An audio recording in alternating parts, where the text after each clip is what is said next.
American for another jokes. hour. When's your time? 7:40. Good evening, ladies and gentlemen. We are going to go ahead and call this meeting to order. Can I just like vote? Yes, vote. Yes, vote. Thank you, everybody, for joining us. We're going to go ahead and get started. I think your mic is on. Is the mic on? All right. Thank you, everybody, for joining us this evening. Tonight is March 19th, 2024. We are here today to have a Salt Lake City School District Board of Education board meeting. I'm really excited to be back, and thank you for working with Bryce while I was out sick for the last meeting. Before we get started with the Pledge of Allegiance, I do want to make sure that I recognize and welcome all of our association presidents who are with us tonight or joining us remotely. From Buildings and Grounds, we have President Elio Campo. From Child Nutrition, we have President Tanya Slaughter. Hello, Tanya. Transportation, President Chris Crow. The Salt Lake Education Association, we have 3 members. We have President Tobler, we have Vice President Mike Harmon, and then we have Becky Bessinger, who's on the executive committee. Thank you, Becky, for being here. And representing the Salt Lake Association of School Administrators, we have Miss Linda Lisway. Linda, thank you for joining us. We really appreciate you being here tonight. We'll move next into the Pledge of Allegiance. We have James Yapias, who's going to lead us in the pledge.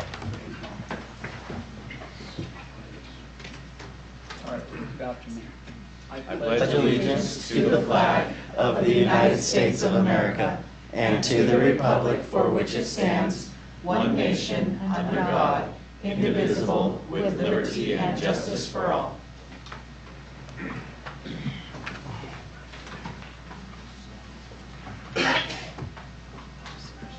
All right.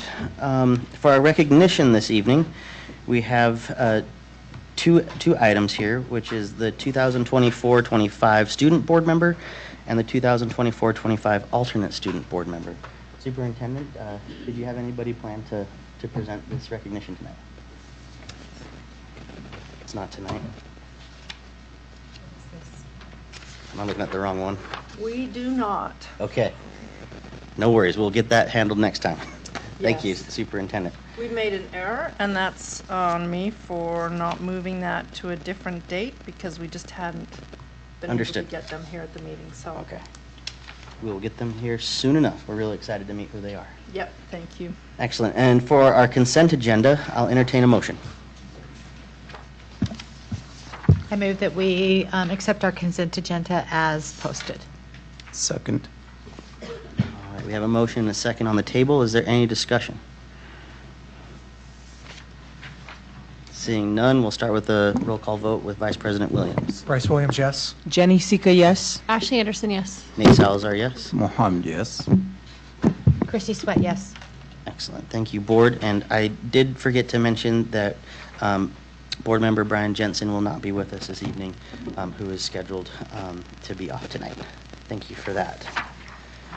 I also want to acknowledge that we do have the need for a public hearing, which is a time certain at 6:15 p.m. So when that rolls around, we'll make sure to put a pause to everything that we might be discussing and move to that to make sure if there's any public comments that we hear that. Let's see. Moving on to our reports agenda. The first item is the 2024-25 preliminary property tax rates. Yes, thank you. So the next item on our annual budget cycle is to review our proposed tax rates for next year. And I am going to try and use this clicker.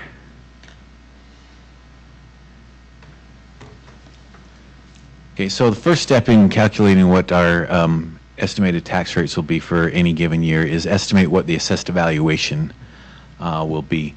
We do that by using a multi-year history to see what the increases year over year have been, and then make an estimate on what we anticipate them to be next year. With those calculations, we anticipate a 4.8% increase over the previous year. Those final assessed valuation numbers will actually be released by the Utah State Tax Commission in June.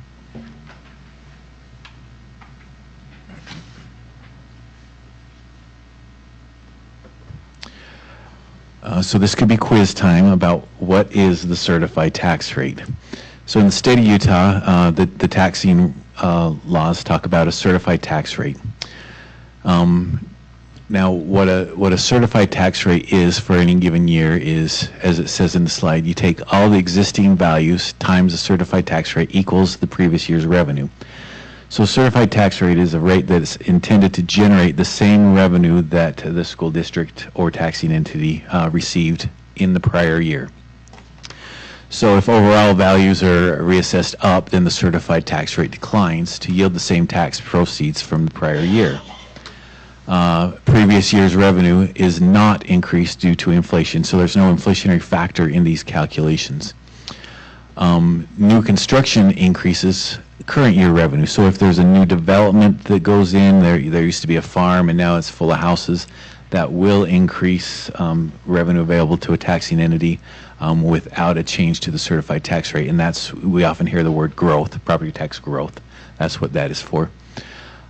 There's a basic rate, and the basic rate is set by the state legislature, and it is set to yield what the legislature determined and therefore is considered a certified tax rate. So that alters and changes each year, but it's based on what the legislature starts with a revenue number and then backs into the basic rate to determine the rate that will generate that revenue, and that revenue goes into the weighted pupil unit.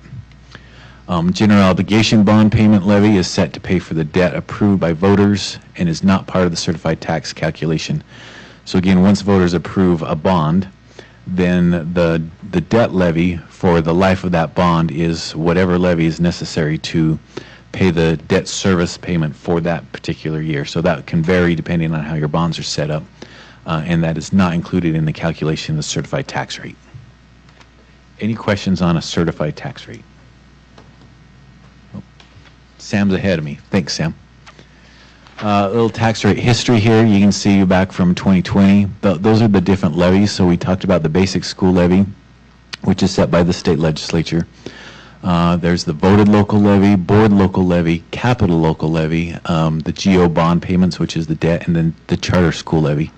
And as noted by those asterisks, the charter school levy is not revenue that actually is received by the Salt Lake City School District. It goes straight to the State Board of Education and then is allocated out to the charter schools within the city. You can see back in 2020, the total overall rate was 0.005047.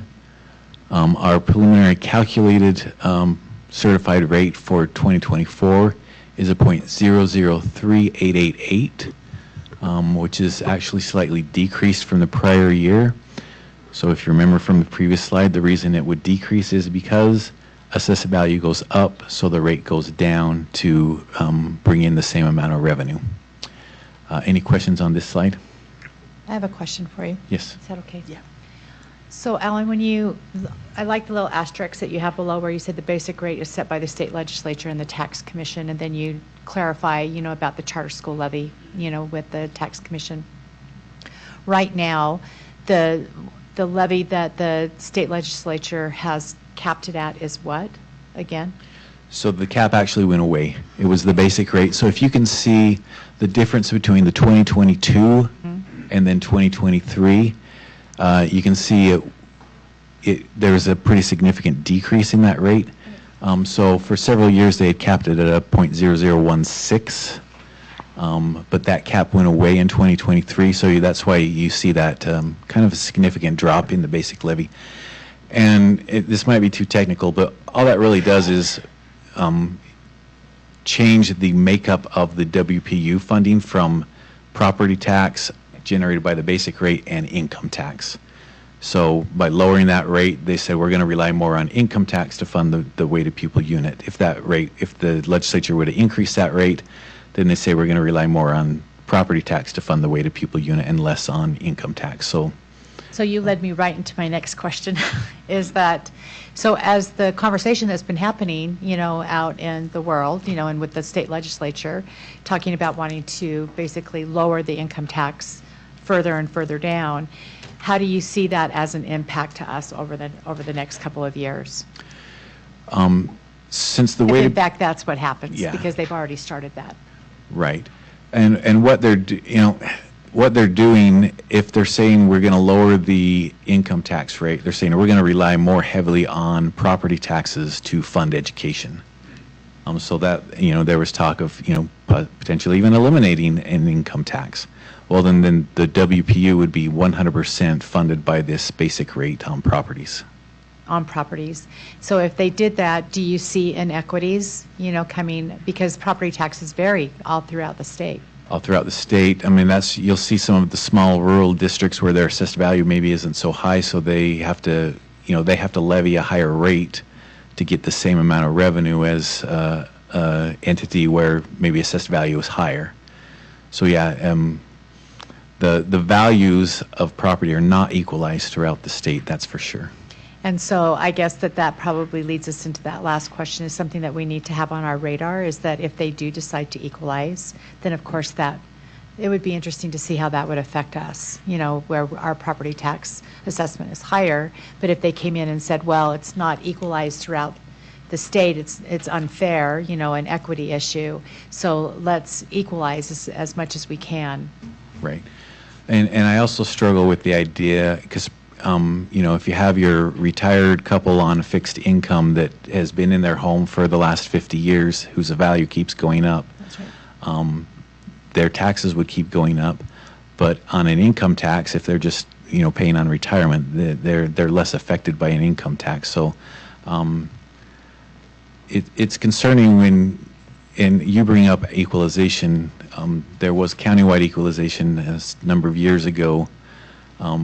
In reality, when you study about the way the current WPU is funded, it's like a model of how equalization should be. So we already have equalization through that basic rate and the income tax. Other equalization would take money from, let's say, Salt Lake taxpayers and allocate it out to other rural districts or other districts that maybe have a harder time with their tax levy. I think that, to wrap up what I want, is that I've really appreciated the conservative approach that we've taken in our district, but I also appreciate that we have been supplementing the WPU with property tax for a number of years, and we've done that on purpose because we know that the needs of our kids aren't met with what is the guarantee of the WPU.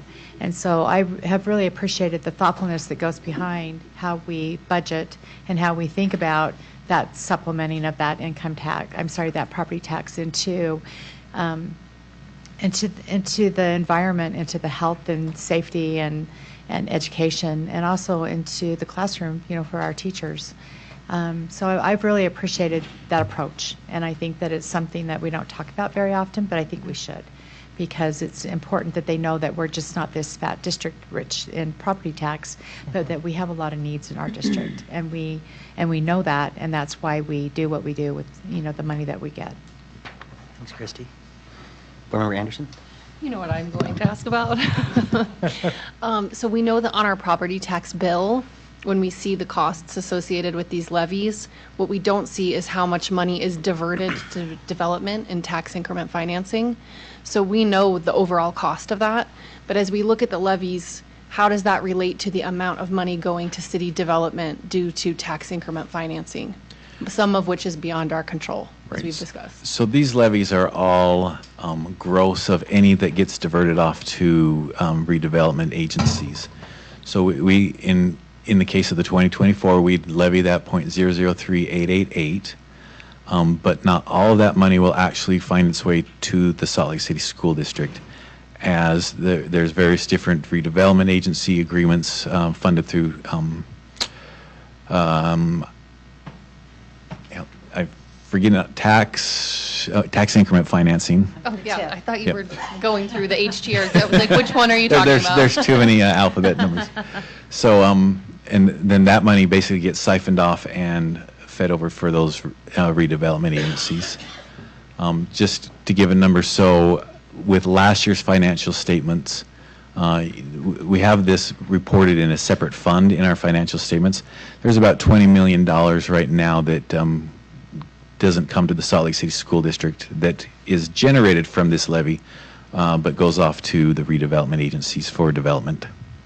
So because it doesn't appear on the levy, the reason why I bring it up now is I hope that, when you see whatever choices we make with the levies, knowing that a huge portion of that is not coming to us is important to the public to understand where it's going. So when we look at the levies, anytime we can break out what that cost is in the amount we're giving, I think that's helpful to do. Thank you. No other questions on this slide? So here's just kind of a graphical showing of what our proposed rate will be. Proposed rate is that in blue. The I think that's kind of a pinkish color, magenta, shall we call it? That just shows the rate over time. It's a little small for me to see from way over there, but as you can see, it's about a $4.18 decrease to a $100,000 assessed value home. Again, there aren't many homes around that are assessed at $100,000, but that makes the math easier to figure out the effect on taxpayers. So again, this will bring in the idea is it brings in the same amount of revenue next year as we have in the current year. Next slide, Sam. And then businesses, so go back one slide, Sam. So if you notice in that second row, homeowners get a 45% discount on the assessed value of their home. So you take in this case, the $100,000, and they're only going to be taxed on 55% of that. Now go to the next slide, Sam. Businesses do not have that reduction, so they're taxed on 100% of the value of their business. So this is just a similar graph showing the effect on a business without that 45% discount. Next slide, Sam. This breaks out the different, where the rates go in our funds. The pink is the general fund, so the bulk of our revenue goes in the general fund. General fund is for everything we do that's not required to be reported in a different fund. This is kind of the easy way to do it, but to say that. But basically, most everything we do educational-wise is in the general fund there in pink. That little green special revenue fund, so we have multiple special revenue funds, but the only special revenue fund that receives property tax is the tax increment financing fund. So that little green is the amount that goes off to development agencies. And then in blue we have the capital fund. So those revenues generated by the capital levy are restricted to capital type projects, which are building projects, construction projects, and so forth. Next slide. So the budget that we're preparing for next year makes no recommended change to the certified tax rate, but the final tax rate will be calculated by the Utah State Tax Commission in June. Again, they calculate what the assessed value is, and then they do their calculations to actually tell us what the certified tax rate is, and then we tell them, yes, we want to keep the certified tax rate, so we will not recommend any changes to that rate. Next slide. Can I say something about the green before you go on? Yep. Do you want to back up to the previous graph? I just want to say I know the green looks small, but if that's about $20 million, that's the equivalent of basically $1,000 per pupil. So I want to say that sliver looks small, but the amount that's going out is the equivalent of $1,000 per pupil, which I think is worth noting. Like, yes, we have this visual, but it does mean something in context of school. Yeah, the sliver is small, but the effect is actually pretty large. Okay, Sam, go to the last slide. So the next steps in the budget process in our April 16th meeting, we'll be presenting the capital projects fund budget. We'll have small group meetings where we can come in and meet and go over details of the budget if requested. May 7th, we'll present the executive summary, and May 21st, we'll have a study session to review the final budget in anticipation that on June 4th, both the revised 23-24 and the proposed 24-25 budget, along with the tax rates, will be voted on by the board. Any questions on the presentation on proposed tax rate?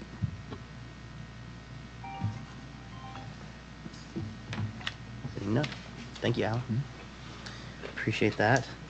Up next on our reports is the Utah Transit Authority bus pass use. I believe James Yapias will be presenting to this.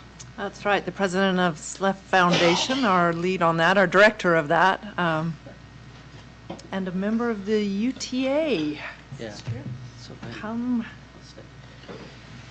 introduce. All right, well, thank you. I had, first of all, I want to thank each and every one of you for giving us the opportunity to share some information with you with regards to the Utah Transit Authority bus pass for our students. And tonight, I have Kenzie Kunkel, if you want to just introduce yourself real quick. Yeah. So I'm Kenzie Kunkel. I'm the Manager of Fare Strategy at Utah Transit Authority. So I have the privilege of working with James and others to implement this amazing program and watch it grow and succeed. So thank you for having me. Yes. Also, John Larson from the city was not able to join us tonight, but he is listening right now, I believe. And what we wanted to provide is kind of a snapshot, give you an idea where we're at with the UTA bus passes. Again, none of this would have been, it wouldn't have happened if we didn't take a proactive step to addressing the needs of our students. And I want to thank this board, foundation, for their support. When we look at our presentation real quick, we prepared some slides for you. And let's talk about the partnership briefly. Economically, the community building, education, health, safety, and environment. These are the areas that are being impacted. I've had the great opportunity to meet with SEC community members, principals. As I talk with them, their experiences are amazing. The stories that they hear from students, the different levels of access that they have, that they, when they're going to their jobs, to get their healthcare needs met, and most importantly, the school participation, being able to stay after school and participate in the schools. And that's really made a profound impact on our students. So now I'd like to share some of that data so you guys can take a look at what we have. So, okay, go ahead, Kenzie. Awesome. Thank you, James. So the data I will be presenting tonight is representative of this past August, so August 2023 through February of this year. In the first year of this program, ridership increased by about 600% as compared to the 2021-22 school year. And this ridership continues to increase month over month for this current school year, so 2023 to 2024, as compared to the previous.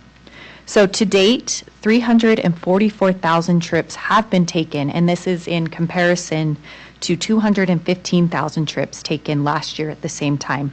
So this is an increase of about 30% as compared to last year. 38%. This also includes Guardian Pass usage, which was a new addition to this school year's contract, and that is just short of 10,000 trips. So data indicates that this upward trend will continue through the remainder of the contract term.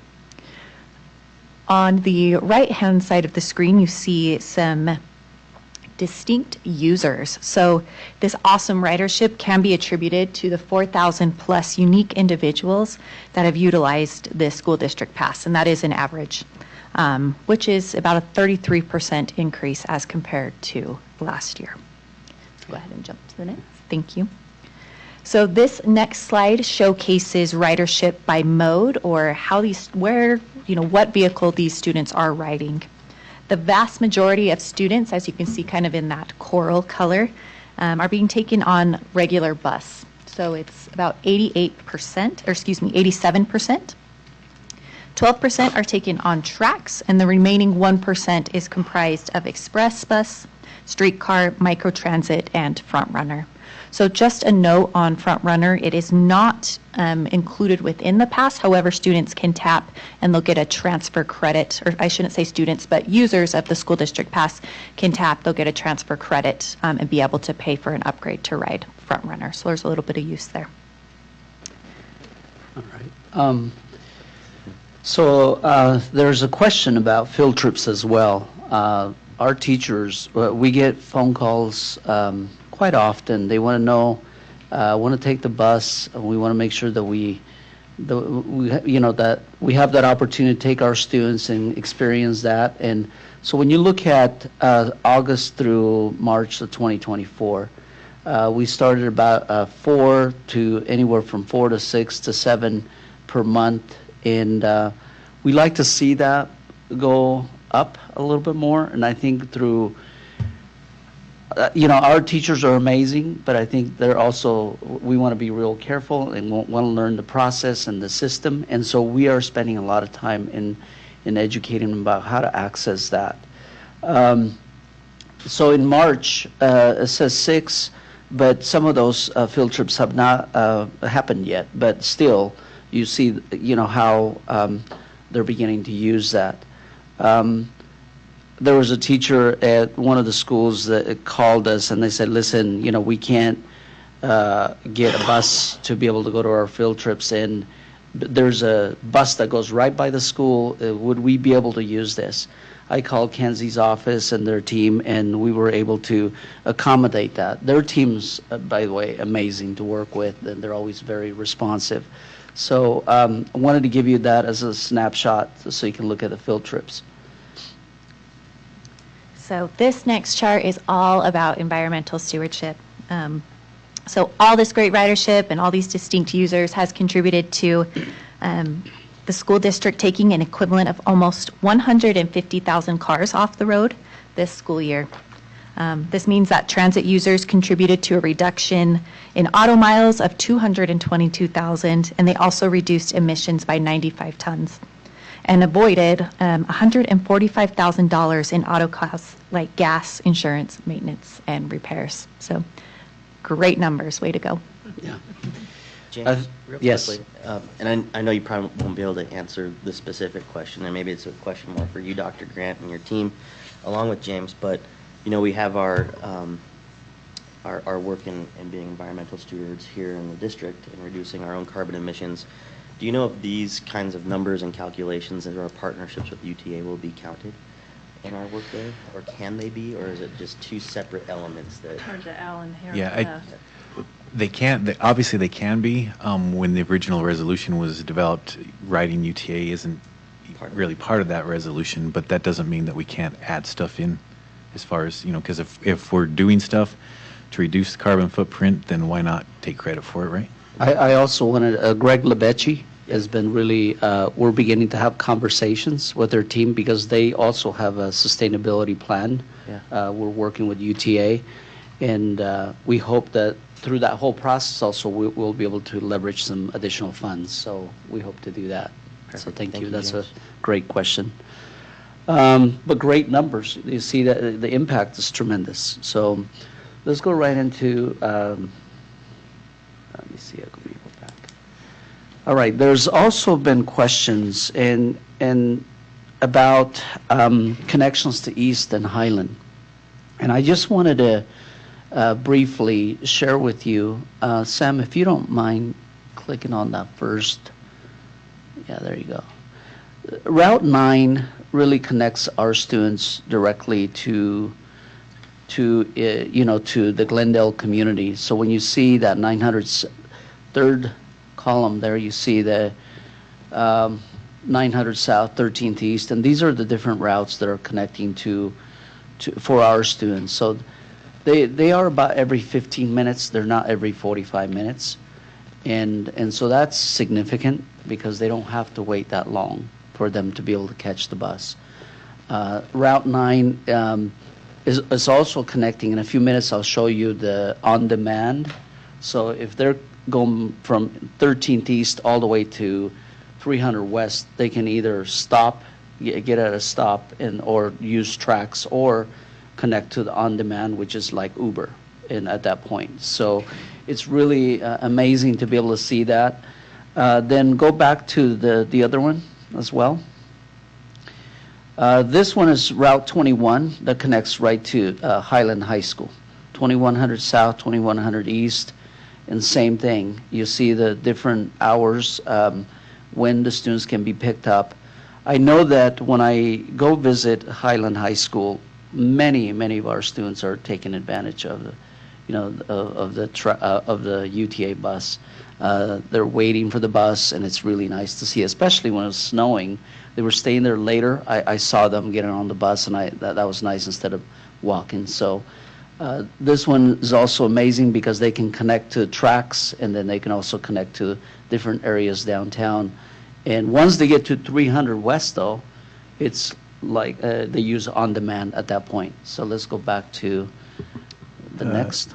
James. Are there any questions on that? Yes. Yeah. So now with the traffic issues due to constructions on 21st South and 1300 East, so how do we notify is there a way we can notify our students, for example, those who are dependent on a bus, there's going to be delay, if there is like some calculations in terms of like, this is how many minutes of a delay so that they can plan accordingly?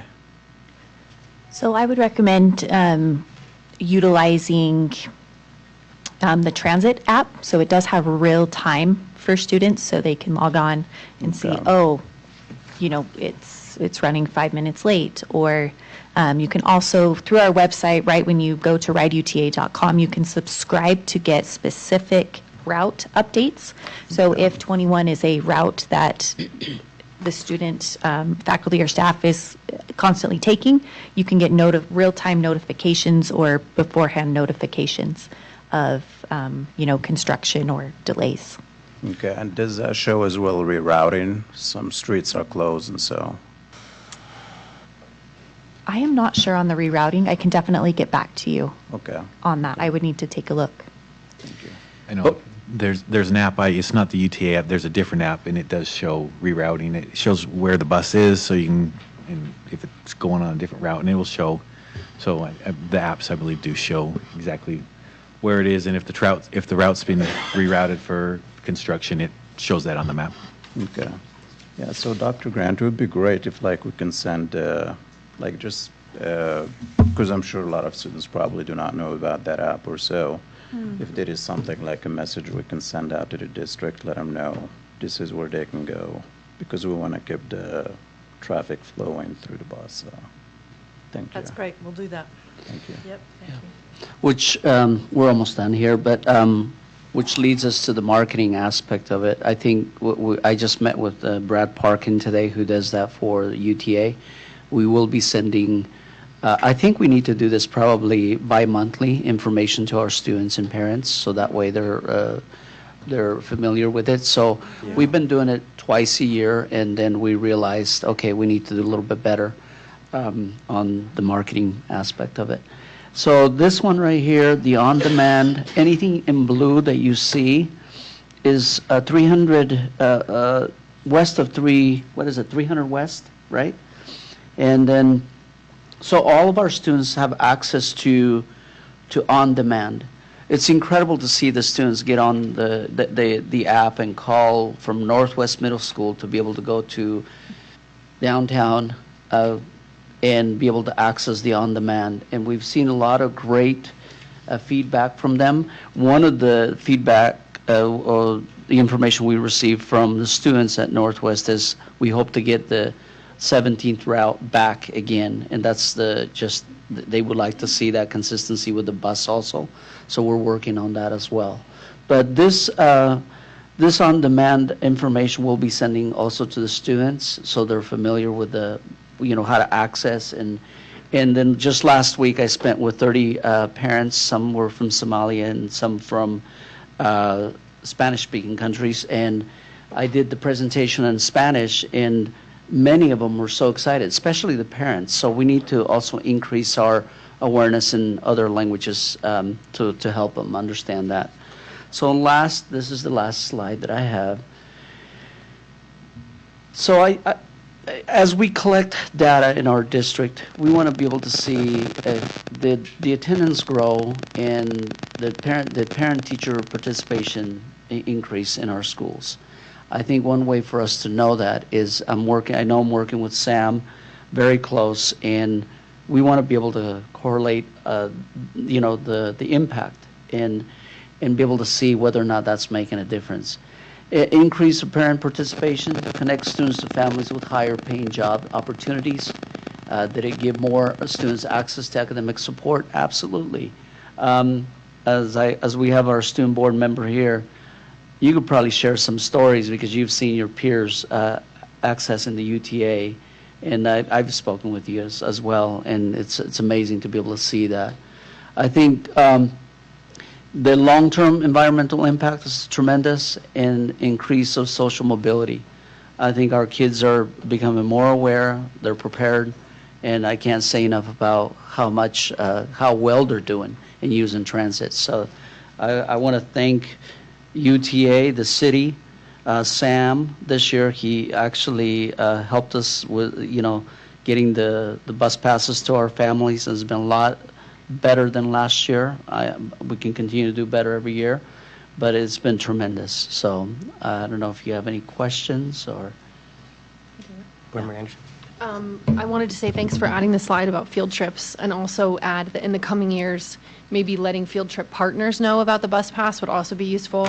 Like if our POPs programs or Zoo Arts and Parks funded programs know that our students have a bus, they can advertise that option as well. Like a lot offer, for instance, Title I waivers, and now they may know that there's these other ways we can support all of our schools in getting to the field trips.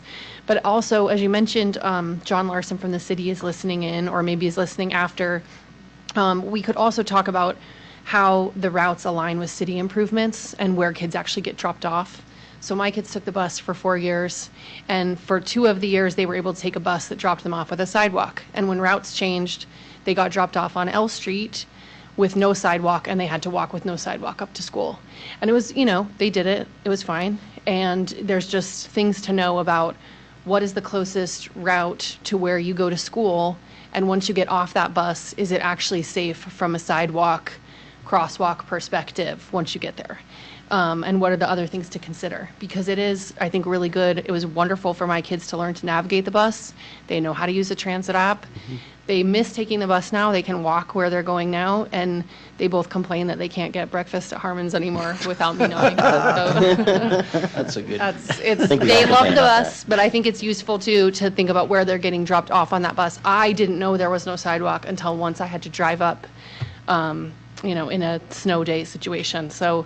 Okay. I think it's worth looking at in the future and asking the city, where are those kids getting dropped off, and how can we work together to make sure they're walking safely the rest of the way.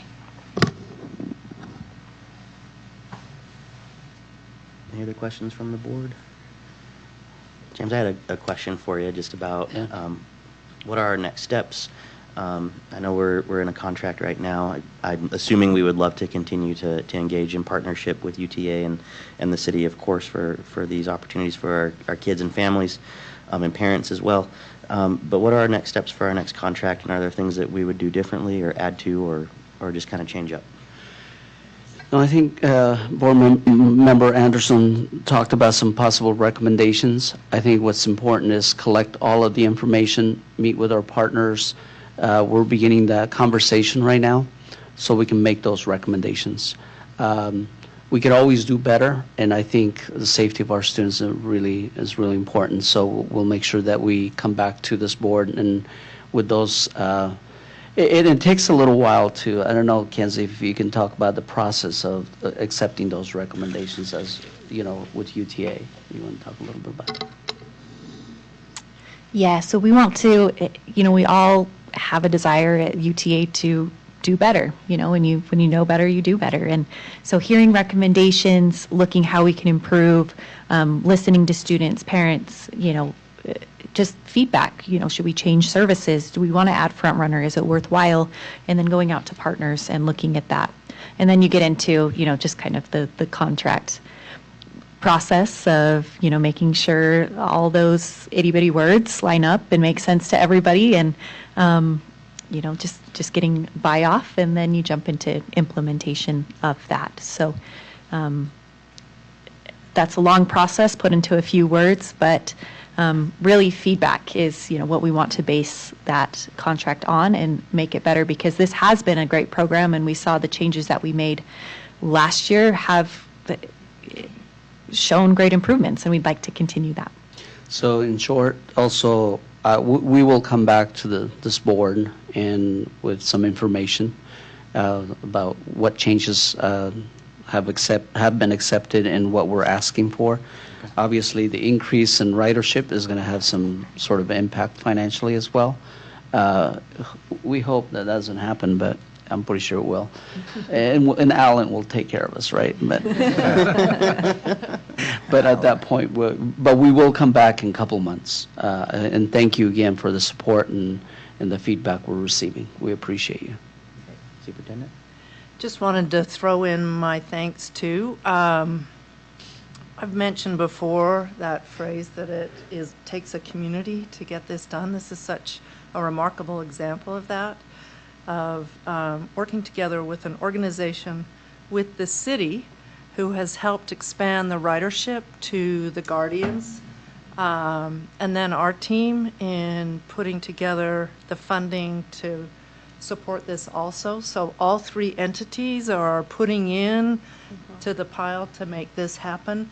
It's really been one of the great successes and had some attention across the valley, I know, with other superintendents who are looking at this and other cities who are thinking of this as a model to support their students and families as well. So kudos to the team that has put this together and continues to make it work. Thank you very much.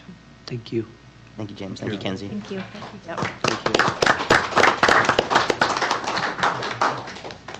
All right, Superintendent, we have just a couple of minutes before our time certain public hearing. Do you want to start your report, or would you rather wait until after the hearing? Sure, I'll start. And stop me at 6:15 if you would, for that. So just want to give a couple of updates on the transition from, so this again is around school closure and our work to make sure that there's a smooth transition to new schools and new communities. The first piece, there were 1,376 applications for open enrollment. So just over 1,300. That's about twice what we had last year. We had 628 last year. So twice as many people were this is individual students that applied for that. Parents have until March 31st. I want to remind them that we want to get their statement about where they want to go to school. Many parents and families applied to multiple places, multiple schools. This count of 1,376 were the number of individual students, but some of those students applied to a few settings. So we want to get those numbers down, also because on April 1st, then we end this special open enrollment time. The early open enrollment, that happened through the winter. The special open enrollment for those affected by boundaries and school closures.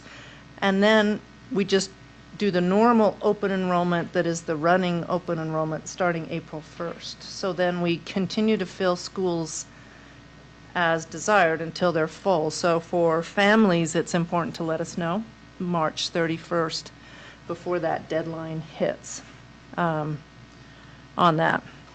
I have a couple of other things, but Superintendent, we we're have so reached close 6:15. now. Yes. So we can Pull off and come back to that. Yeah, we can come back to that Okay. once we finish the public hearing. I would just like to acknowledge that our public hearing on the draft 2024-2025 student fee schedule is open, and we would welcome anybody from the community to speak to one of three, if not all three, if you'd like, as well, of the fee schedules that we do have available on our agenda tonight. Board members, as you know, we reviewed these fees in our last meeting, and I think in a previous meeting to that as well. So we've certainly spent some time on this, making sure that it's where it needs to be. And also for the board and the community to know, we have received written comment that'll be attached to the minutes. Is there anybody here to speak to our fee schedules for the 2024-2025 fee schedule?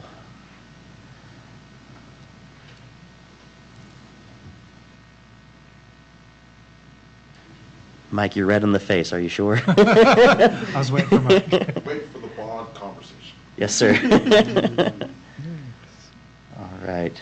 Well, seeing none, thank you for the opportunity to hear from the public. We really appreciate that, and we'll make sure that the comments that we have received in writing will be attached. Superintendent, back to you. Thanks. Just a couple more things to mention about the transition. And part of this, I am messaging to our school communities to make sure they hear that these activities are going on and the timelines for them. This one in particular, I want to thank our teaching and learning team with Tiffany Hall, Dr. Tiffany Hall. They've created a curriculum inventory, so teachers are capturing the materials that they have in their classrooms so that those can be transferred to new settings in the new school year. Also, Isaac Astle and his team with Buildings and Grounds are putting together a moving checklist. So in the coming weeks, within the next couple of weeks, I'm anticipating, we'll have that material out to schools. That doesn't mean they're going to be packing up and getting done. We just want to make sure they have the material in hand and can set up their own timelines so that the uncertainty of the move is reduced, and there's some information out there about how to pack up rooms in their own materials and things like that. Also, we're just about spring break, which comes that first week in April. After that time, then schools are back, and there will be a number of spring events that schools are planning to celebrate the end of some schools and to celebrate the creation of new communities in other schools. And I know that school community councils and the leadership in these schools are paying real attention to these activities and setting them up on the calendar and making sure that the new communities are invited to those events, the spring art shows or things like that, or the, I don't know, the spring play, those sorts of things that happen in the coming weeks. I want to compliment, too, a team that has helped to create a smooth transition for our families that are at the YWCA. We've worked with them, met with the families. Our principals have met with them. Dr. Sandra Buendia is the one who's been leading this effort and connecting us with the Y, along with our very own Mike Harmon, to make this transition work. And I appreciate Mike's input that has had us change direction in some positive ways, I think, in trying to serve the families there at the Y. And also want to call out the principals. Eric Jacobson at Ensign and Julia Barrientos at Liberty, and we've got Adrian Kumik at Wasatch. Those are the three schools that will be receiving students from the program. The families, we set it up so that the families can choose where they enroll. And we are providing busing to them to whichever school they choose to enroll of those three. So they have the opportunity. The principals and their teams put together an information sheet, a really good information sheet about their individual schools and what they offered. So the families have that on hand when they enter the Y and can make that decision. And then want to thank Anna Rodriguez, too, who's our principal at Benyon, for helping work with the families that way to make that a smooth transition. It just matters so much to be thinking about that new community we're creating, and I appreciate people's efforts to make that happen. I want to mention one more thing, and I am, again, kind of messaging out to our schools. I have expected from the beginning that this be a moment of change in our schools, that we are creating these new communities, as we've said, but it is a moment to do something different and something better in the schools. I have an expectation that the school leaders and their communities take this moment to look at something they're doing and do it better next year. It is not often that we have the impetus of this kind of change happening in our schools. So it's a moment to look again at what we're doing and make that improvement for the next year. The goal I have set is that we get better each year, and this is a moment to do that. So I want to mention that, to put it back in people's minds as we enter into the spring and the planning season for next school year, which really starts after spring break. that people are deliberately making those changes to do something better next time around when the next school year starts. So any questions or, yeah? Superintendent, thank you. I always think that, a positive message is important, and building communities is important. All of us know what that is definitely like, being elected officials. It's just a part of, who we are. I think that one of the things I'm interested in is when you talk about 1,300 applications, for open enrollment, I think it would be interesting to drill that down to families instead of individual students. Like you said, if you're getting multiple counts, because I know that there's families that apply at multiple schools. And so maybe if it were a family count, that might be interesting, to Okay. look at that. See if we can pull that up. Right. I think that what I'd like you to touch on, if possible, or because of, as you said, the changes, the conversation that is being talked about with the transition is looking at some sort of a uniform start time for our schools and end time. I think that it's important that maybe you touch on that, because I think, I'll just give you an example. When I think about some of the schools that are in my precinct, most of them start at 8:45 and end at 3:15. So if we go to a uniform start time of 8 o'clock and 2:30, how that impacts families, whether it's they're dropping kids off or whether they're picking, their kids up or arranging for kids to pick up. Could you talk a little bit about how that's going to be deployed out to families, especially since we just went through open enrollment and that information wasn't a part of the open enrollment information? How do you see that going out to our families and being able to mitigate and talk about, the impacts it might have, whether it's positive or negative, on looking at those end and start times? Yep, and Dr. Taylor, if you will listen carefully and jump in when needed, and to make sure I get this correct. So our desire in creating uniform start and end times for elementary schools has to do with trying to make things work better within the district. This primarily falls on transportation. We have a two-tiered transportation system where we follow up the elementary transportation with the need for every bus and every driver we have in order to serve our secondary school students. Because there are so many routes and the routes are longer. There are so many students, the routes are longer. The high school boundaries are large. We need all of those buses. When we have these start and end times that are at different times, it taxes our ability to then continue to serve through the rest of the day. And that happens at the beginning of the day with dropping students off, where we've had students late to school in secondary schools because the buses get caught up in the challenge of serving elementary schools that do start maybe at 8:45. That's when our secondary schools start. So we have a real challenge with that. At the same time, there's that same issue at the back end at the end of the day. There is an issue with field trips in the middle of the day because some buses are just coming off the routes, so schools can't start their field trips right after school starts. The other buses are going, those sorts of things. So navigating that during the day. There's also the challenge of working with like our Beverly Taylor Sorensen Arts program and getting the arts teachers in there when they're serving two different schools in a single day or back-to-back days, so that then we have to coordinate their work at schools that have similar schedules instead of just at schools generally.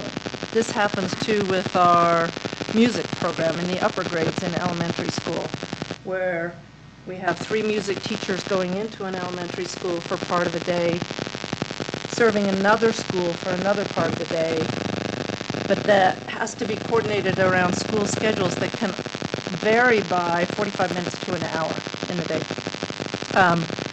So we have some real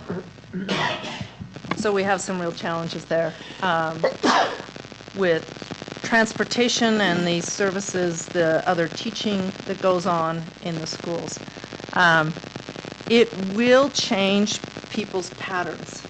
Those who had gotten into the pattern of starting school later and ending school later. The schools right now are completing their school calendars. So the SIC is working on those school calendars, filling those out. Those then come to the district for the superintendent's approval.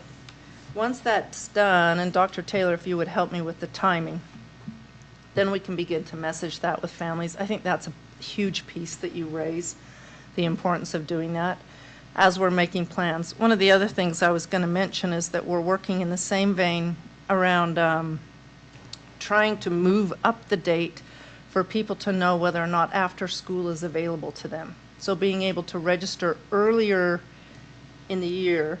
Right now, they aren't able to register off until August. We're moving that up till June. It requires some software changes, some system changes, and we can't get that done before June. But we'll have that done in June, so then families can apply for after school and can know whether or not an after school program will be going, so that they can make that plan for their family in the fall as school starts. So in the same vein, we need to communicate these times. There is going to be a little variation in those times in that some schools, I believe 5 currently, are choosing not to have an early release day during the week. One school is choosing their early release day on Wednesday. Other schools are choosing their early release day on Friday. So there's some variation that way of where the schools are putting their extra planning time and extra professional development time within the week. Also, those schools that don't have busing, there are 4, have a little more leeway with their times because that isn't affected so much with this, but still we're trying to get them to adhere to a greater consistency across the district. I think that also helps as children are moving schools or other teachers that move back and forth. Those are the reasons for why we went in this direction. And it will change families' schedules and their need for maybe before and after school care or how their transportation works to get their kids to school. Thank you. I think that that just like blossoms more questions, which I'm not going, because maybe, our other board members, obviously. So I think that you probably were aware that we had a very robust conversation about our busing schedule when we went through our, when we did the late start. Yeah. And so it was a conversation that all of us felt really comfortable with the 2-tier. And so it's interesting, to revisit that again. And I would again, even though we have 4 schools that aren't busing right now, that doesn't mean that a child won't move into that neighborhood or into that school that would need a bus. So that was something else that we learned a little bit about on the way as we were talking about the busing schedule. Mm-hmm. For me, I think that I would like for us to talk a little bit more about this. I think I'm going to have questions, for my community, that I'm going to need to try and answer. Mm-hmm. I think that for me, the first thing that pops out is I appreciate the thoughtfulness behind an earlier time for families to sign up for after school.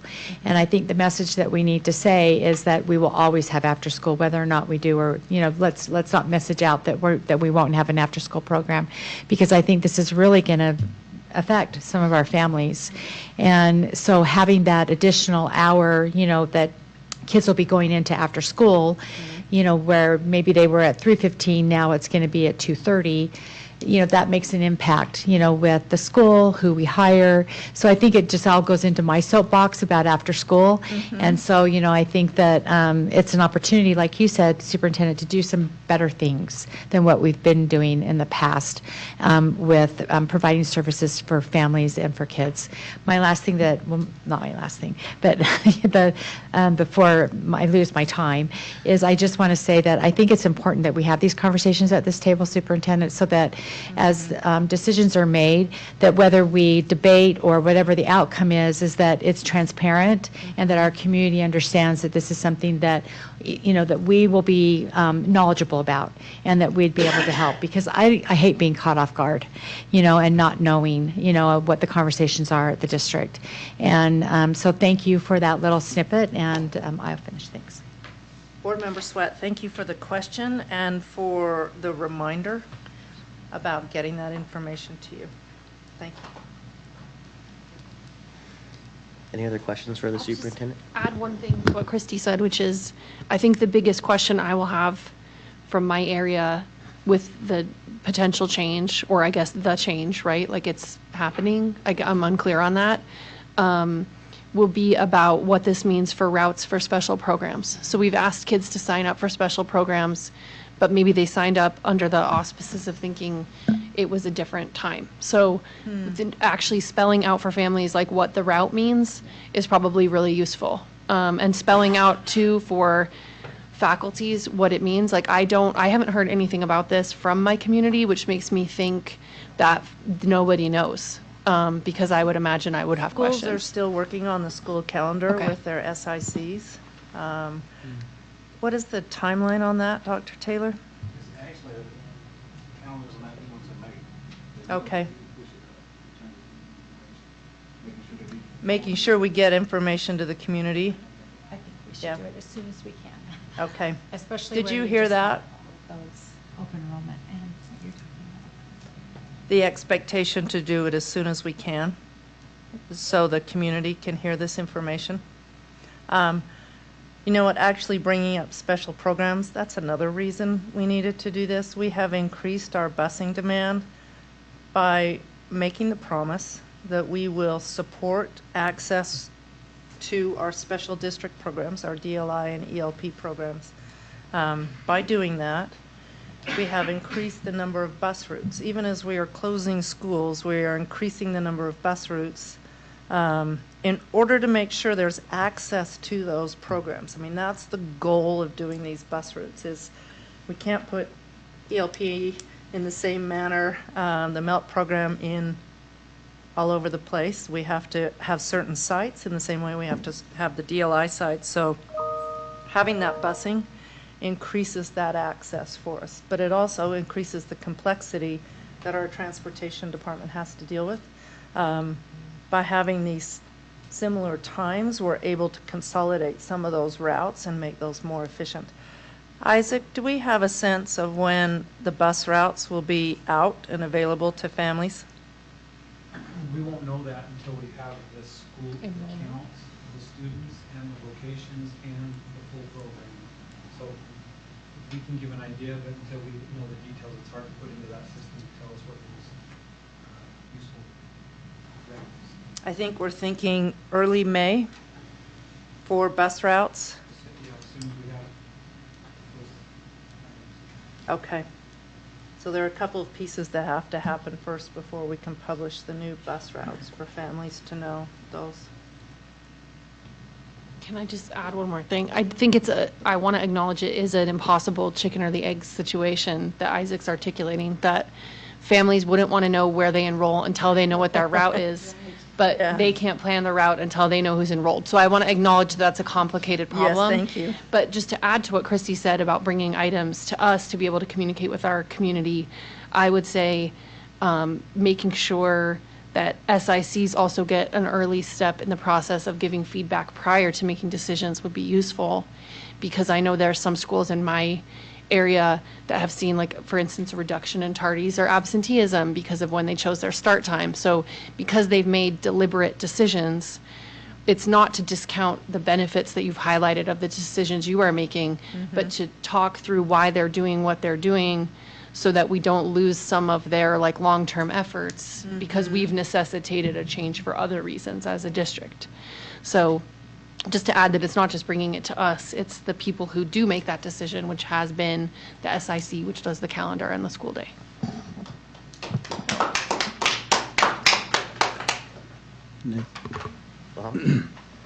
Yeah, so adding to that, especially waiting for something to happen, if it is possible to come up with like a hypothetical scenarios of like, if this number of students go to this school here, these are the buses, these are the bus routes, we're gonna, just something, because I know, it's, I know it's Hopefully risky. Well, we'll be able to meet their needs. We just don't know the route the bus will take. So there should be some surety for families that live within that mile and a half away from a school, Mm-hmm. or those that are a mile and a half away from their special program, that we will route the buses. So there's some clarity around that, or, sorry, clarity is a bad word. There is some certainty Okay. around those Okay. routes. But we will have those routes for those families in need that way, that live in those areas that need to be serviced. I hope Okay. that is helpful in decreasing the uncertainty. The challenge is, in order to, I'm not sure we would create useful scenarios at this point without the information. Okay. And it takes Okay. quite a while for them to go through and figure some of this out. So do you have something there to add, Isaac? Is it okay to speak from back here? I don't. I think so. Okay. We're actually investigating, we're trying out 2 new softwares that have some new features that'll make this more. Oh, I didn't. Thank think you. about that, yeah. Yep. Online people. Sorry, we're working on getting a new software right now that will give us more effective and sustainable routes. We're trying 2 of those out on different buses right now. I share that with you because this is, I mean, it's, you change 5 students from one route to another, that could change 3 different routes and timing for that when you're talking about 60 or 80 different routes throughout the school district. Okay. So it's difficult. I mean, talking with Sam, we'll push to get this done as quickly as we can, but until we have somewhat of a 90% certainty, we're spinning our wheels and aren't going to provide you the information that you want to feel certain about and confident to share with the public. So Okay. we'll work on it as quickly as we can, but that's the biggest challenge we're dealing with the. That's great. Yeah, thank you for letting us know. And it's nice to know that there is like some software being, in the We're process. modernizing. Yeah, Yes, exactly. We Thank do you. have a software that's used now, but it's pretty cumbersome to put it in. It'll take, I mean, generally it will take our team of routers several weeks to get the entire system Okay. input. Where this new one, it's more of an AI option Okay. that it will actually tell us, here's your most efficient routes. We'll have to go in and then make a few changes as the community gives their feedback. But that's the hope to get to. That's great. Okay, thank you. Christie? Superintendent, so this might not be the most popular question. I'm going to ask it. I mean, we've had a lot of changes this year. You know, you're our brand new superintendent since July. You know, we went through school closures. It's been tumultuous. Yeah. And the legislature just ended, and yay, that was fun.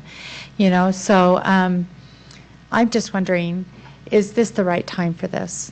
You know, do you want to take some more time and you know, wait till the sophomore gets in the software and look at some of the other, you know, pros and cons of things? Or do you feel like, you know, this is really the direction that you want to go in? Because I feel what I want to say is that there's been some decisions that I feel like have been imposed on you because we were already in the process of it. This is something I feel like if you want to take more time and really explore and talk and figure out, is this the right decision for us to do this, then I would say please do that. You know, I hope that you're not feeling any pressure from us, because I don't think we've given you any of that pressure at all to do that. That's right, you've not. And so I would hope that you would consider that. That's why I say if it needs to come back, then that's great. Because it sounds like to me that they're having conversations at the school right now at the SIC. So it's not really, as Ashley said, I don't know if it's really written in stone yet. And so if it's not, would it be better to say, let's explore this and look at it and see if this is really the direction we want to go? Let's get our communities put together first. Let's see how everything's moving with the closure of the schools, and then make that decision at that point. But those are just thoughts that are rolling around in my head because, you know, we just have not really had an opportunity to talk about this. No, we So I'm haven't. not asking you to answer now, but to really think about, is that something you want to come back and, you know, and talk about a little bit further? I'll talk with my team, but this fits in with one of the overarching goals we've had since I started, which hopefully the end we are trying to get to, this is when I have talked about in board meeting before, months ago, that our district has 41 different ways of doing nearly everything because we have 41 different schools. That doesn't always work well. It has tremendous benefits, and I was talking with one of the school communities just this week. My goal, as I mentioned it before and described it, is that we need to create a foundation of similarity across our schools with variety added on top, rather than the other way around, where we are trying to cram in some similarity within that variety. This has been a long-standing challenge in figuring out how to serve schools well with the district resources that we have. And to do that requires really some cohesiveness, some consistency across schools. So the decision to move in this direction is one that fits within that larger goal and feels to me of a piece of moving in that direction generally, of trying to find some ways that we create that consistency toward the aim of greater services and efficiency for schools in the delivery that way of schools. Not for the aim of ease at the district level. This is not trying to ease anybody's accounting so much as to ease the delivery of services to schools and to kids. But I'm going to take that and we're going to revisit it with our team again too. Thank you. Any other additional questions for the superintendent? All right. Thank you, board, for the conversation, and thank you, superintendent, for the report and the update. Moving to our study session, we have one item here tonight, early childhood pre-K education. And I believe Superintendent Dr. Hall and her team is going to be presenting on this, or? She does. Okay. Dr. Hall, Audrey Powell, our Director of Pre-K, and we also have Robert Johnson joining to share information and to give a real study session about what this earliest learning program is doing in our district. Really, this is, you know, I said this district is a gem. Shall I play on that by saying, here's a gem within the district with the pre-K program. So thank you. And Dr. Hall, I'll let you make the introductions. Thank you. We're excited to be here for this study session. I was thinking about Audrey and Robin as we came up here. They have both been with our early childhood program for 20 years. And that is, I think, just an amazing testament to the kind of consistency that we are able to provide to our students. They, however, started, and I think this is a feather in both of their caps, their positions respectively in 2020 and 2021, and they are still here. So not only are they still here, but in 2021, they both presented at the National Learning Forward Conference for teachers and administrators all over. Actually, it's an international conference at this point, and they presented a session called One Fish, Two Fish, Red Fish, Zoom Fish, where they talked about how we conducted our early childhood program over Zoom during the 3 quarters of the year that we were not in session. And that was a very exciting time in which they were able to think very creatively, very creatively about how they were going to support students and families during that time. And it was really an amazing thing, and you received a lot of good feedback from that presentation. As this is a study session, I'd like to thank the board members who sent us questions and comments after we sent out our presentation. So we've included some information that wasn't in our initial presentation to answer some of those questions. It will be all attached to the minutes, but Ms. Powell and Ms. Johnson will talk you through the things that you have in your packet as we get through them. But because this is a study session, our goal really is to help develop a greater understanding of the programs that we have in the district and the programming decisions and movements that we make that are based on the best interests of all of our students. So with that said, I am going to turn it over to Audrey. Thank you, Dr. Hall. It's a pleasure to be here, board members. Thank you for having us. What I'd like to do is I'd like to ask you to take a journey with me. That will require you to think back to your earliest memories. We use this activity in our parent groups for kindergarten readiness transition. This activity is called Life is Transition. We know that every life has a transition. Think about some of the important transitions associated with the stages of your life. Early childhood, middle childhood, adolescence, young adulthood, middle-aged phase, and the senior citizen mature process. Careful there, Audrey. I'm being very careful about that. Now I'm going to ask you to do something. I'm going to ask you to close your eyes. Take a few deep breaths. I want you to put on the shoes of your inner 5-year-old, body and mind. And I want you to ask yourself, what I remember most about my transition to kindergarten.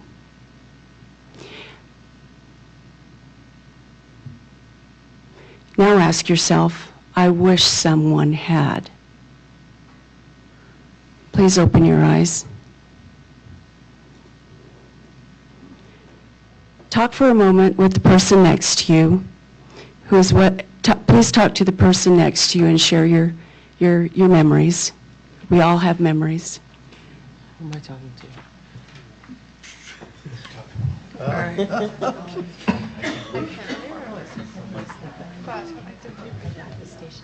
So we have to start with I wish someone had, or just a memory? During like 5 years old? Yeah, 5 years old.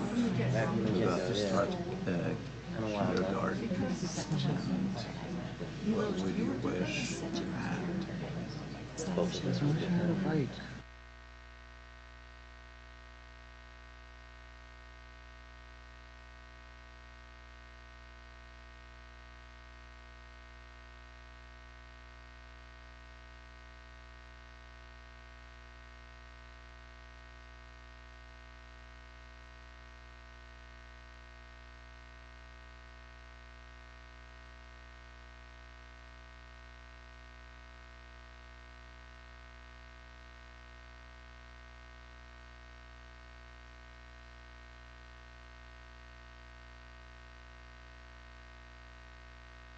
Pause now. If you'll pause, keep that memory in place. Now, who is willing in this room to share that earliest memory with us?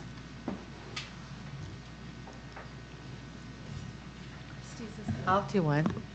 Okay. And then Bryce had his hand up, so. Okay. My earliest memory, as I was telling Ashley, is my dad was in the military, and we had just moved to Japan. And so it was a very different, it's very clear in my mind, it was a very different culture, and I was scared, to go into this. And the one thing I wished is that I had known the language better. That's great. Thank you for sharing that with us. Mr. Williams? Mine's a little funnier, but I remember the first day of kindergarten and going into class and being excited. But it was my first time encountering twins.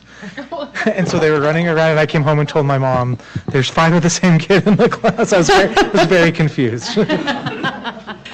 We're very literal at that age, aren't we? I'll share. So actually, you were my pre-K teacher. So I was really sad to not have you, but I loved kindergarten. I was just a little mad because my brother skipped kindergarten and I didn't get to. But I was happy. Robin's glad you remembered her because she was going to ask you. Yes, I was. Okay. Today we will be highlighting some of the most important components. Well, I forgot to say thank you for sharing. That takes a lot to think back to the time. I remember my times. And we all have our own memories, but so do our pre-K kids now, as we're getting ready to send them off to kindergarten next year. And today I was in a classroom, and there was a little chaos because one of the teachers had to go talk to another adult. And the chaos wasn't the children, the chaos was the adults. The children were sitting at the rug waiting for their teachers. They were ready to listen and they were ready to learn.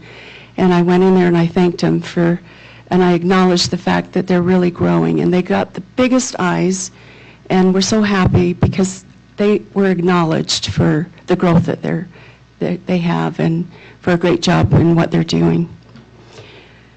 Today we're going to highlight some of the important components of early childhood and why pre-K matters in the long term for student success.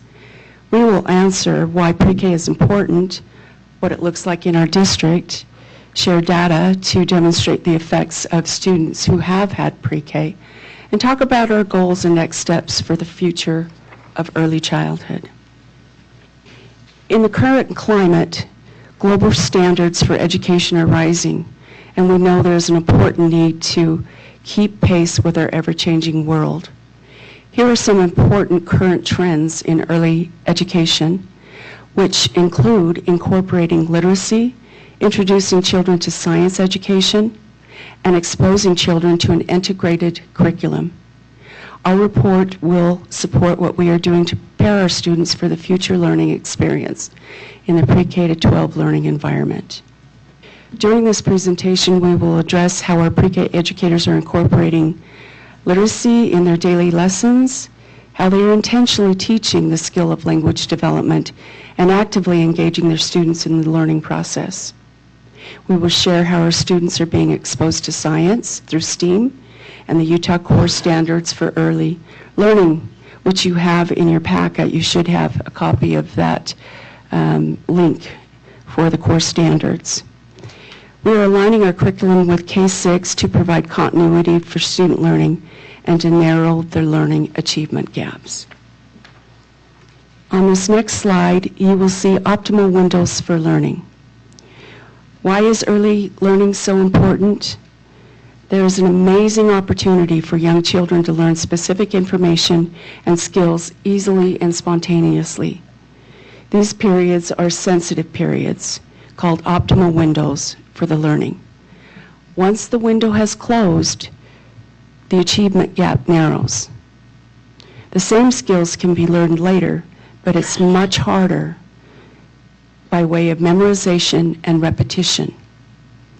A child's brain begins to wire approximately 100 trillion neurons for social intelligence, emotional intelligence, motor development, vision, and thinking skills.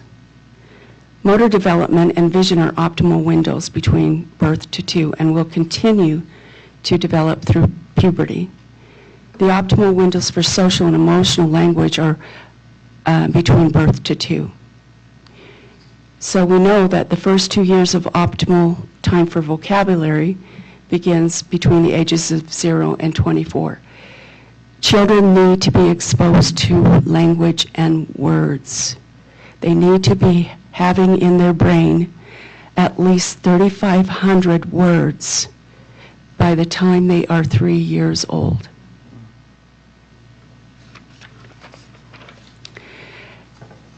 As children grow older between the ages of 25, and we know how hard 10 and 25-year-olds can be. No intent there. She was excellent. Yes. Their brains begin to go into a slow maturation process and won't be fully developed until age 25, until their logical brain kicks in.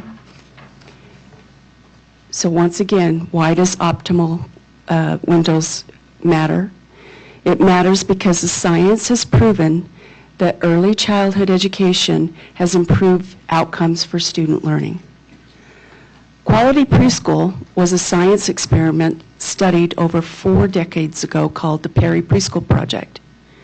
The group wanted to answer if access to high-quality education could have a positive impact on preschool children who lived in poverty and communities where they lived. The project began in the 1960s, and it looked at 123 low-income African American preschool children with risk factors of failing in school. The children were randomly divided into two groups.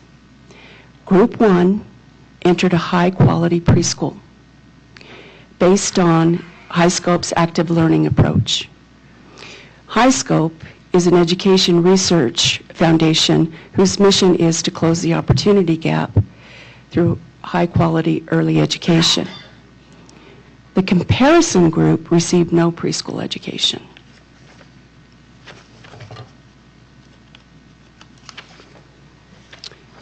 This longitudinal study that was conducted in 1962 through 1967 also led to a documentary to follow the Perry preschool participants throughout their lives.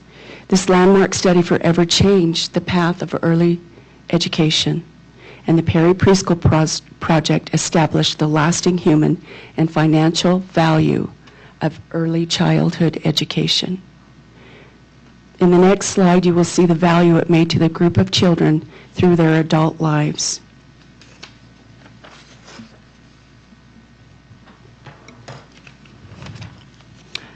The longitudinal study found that at age 40, the participants who had experienced the preschool program had fewer teenage pregnancies, were more likely to have graduated from high school, were more likely to hold a job and have higher earnings, and they committed fewer crimes, and they own their own home and car. Audrey, can I step into this a Sure. little bit? I'm sorry to jump in, except that this study is one of my favorite pieces of education research of all time. Not only did it find these outcomes from the participants, but they have continued to follow the students.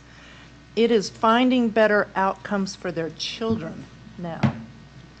The children of people who went to preschool 20-something years ago have better outcomes than those children of those who weren't in the group that attended this high-quality preschool.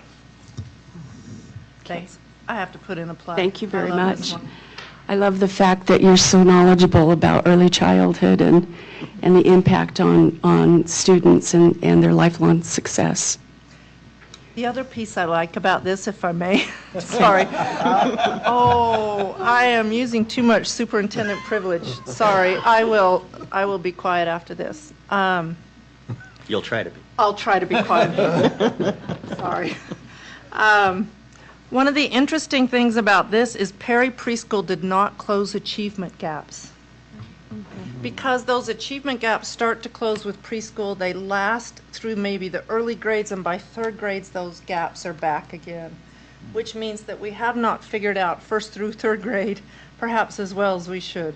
But it also means that that should not be the only measure of our success as a system and as what we're trying to measure that our teachers have added value to our students. So when we're looking at these outcome measures, one of the reasons I love this also is that it is capturing things we don't typically capture as the benefits to education. And to see an outcome that is 20 years after the intervention is practically unheard of, and yet it shows in these. And again, it's just that long-term look at what we're doing as a school system and when we get to capture the understanding of the benefits. Okay. Thank you, I am Superintendent. moving my mic away. I won't be tempted anymore, Audrey. Thanks for your patience. I appreciate your input on this and your knowledge of it. You see the findings on the return investment of the 40 age span of participants in the domains of education, economic performance, their crime prevention, family relationships, and health are summarized on this slide. And the return on these investments as per participant in this study group, you see the highest return for savings is crime prevention. That says a lot crime prevention. The most basic implication is that all low-income children should have access to high-quality preschool and demonstrate what can be done and the challenges to do it. This is why our preschool education program follows the professional competencies and standards from the National Association of the Education of Young Children. You will see those standards in your packet. We take a lot of time at the beginning of the year for professional development to review those standards with all of our educators, instructors and paras included, because those standards drive the quality of our program, and they speak to having a goal for all of our instructors who, at the beginning of the year when they do their ECAP evaluations, they will choose one of those standards and make sure that if it's an area that they really feel like they need to learn more about or study more about, that they write that in their goal, and they know that we are reading their goals and that we are supporting them in that education process. NACE is a go-to for all of us who are in the field of early education. It's the go-to professional organization that does all of its research on policy and what matters for young children. And attending the NACE conferences is a wonderful experience, because in the field of early childhood education, which is not always of value for society, it's wonderful to meet together with people who are working so hard to make sure that they are following professional standards and that they learn early childhood development, that they are knowledgeable about how children move, how they are inspired, what milestone might be coming next, and what they can do to promote their growth and development.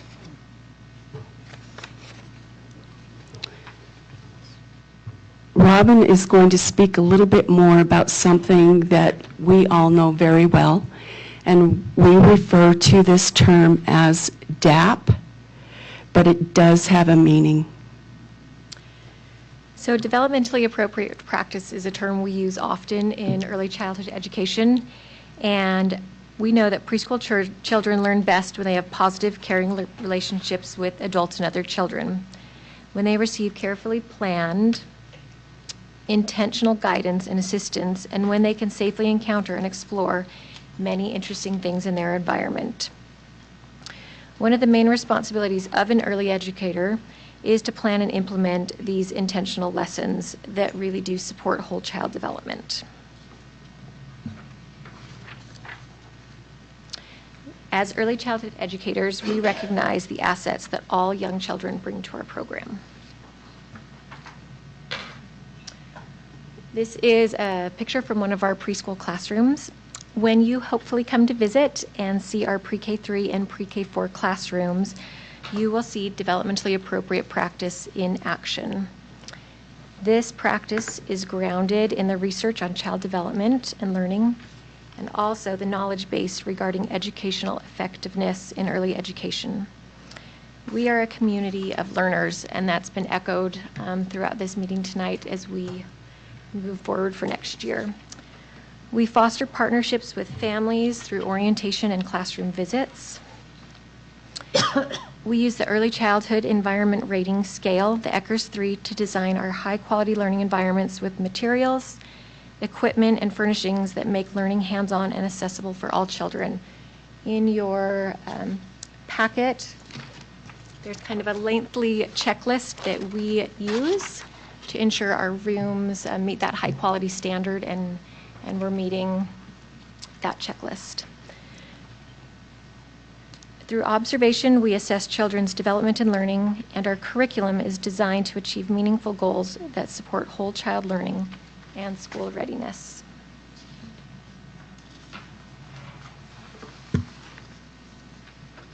In the program, in our Department of Early Childhood, there are many facets but how we teach involves the framework you see on the screen. From the time young children arrive in our classrooms, early childhood educators, our instructors and paraprofessionals and assistants work to develop a child's social and emotional growth. These positive interactions impact a child's growth. The child's learning environment, the Ecker's checklist, and the daily routine are intentionally designed to support the individual child's learning needs, their interests, styles, and their abilities. Through our content studies, we are also supporting student learning by building healthy relationships, making connections with our school community, learning and growing through real-life experiences, and investigating meaningful and relevant content to prepare our students for the next learning stages. Josiah, I'm going to put you on the spot if that's okay.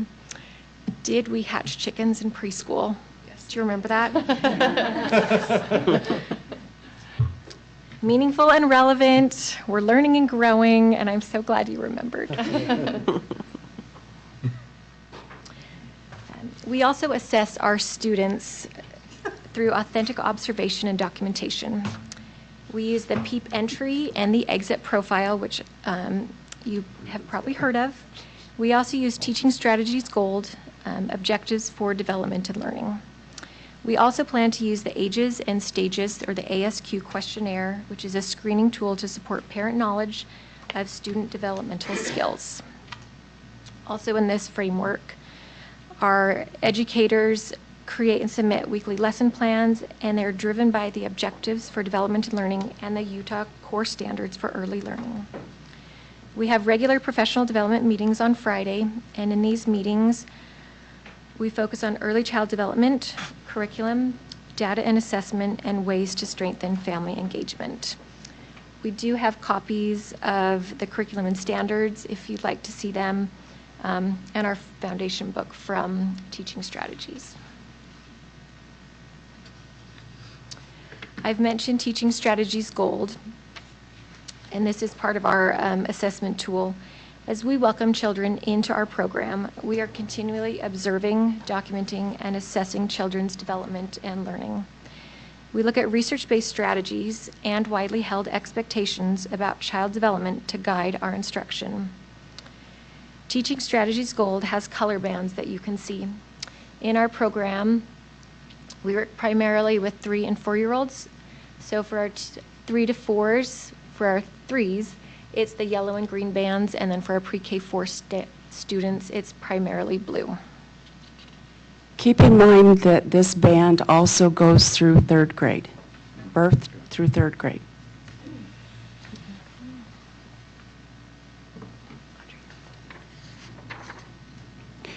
Because development and learning are uneven and overlapping, the color bands also overlap, helping educators guide their expectations realistically. The yellow box highlights the color bands are more relevant to our program. Teaching Strategies Gold includes progressions of growth, development, and learning that describes a sequence of stages and behavioral anchors that children are generally expected to demonstrate at a given age or grade. It is designed to help our teachers assess the whole child, as we have mentioned previously. It also measures developmental progress and learning relative to a fixed set of standards. In this slide right here, you will see the content for learning in math.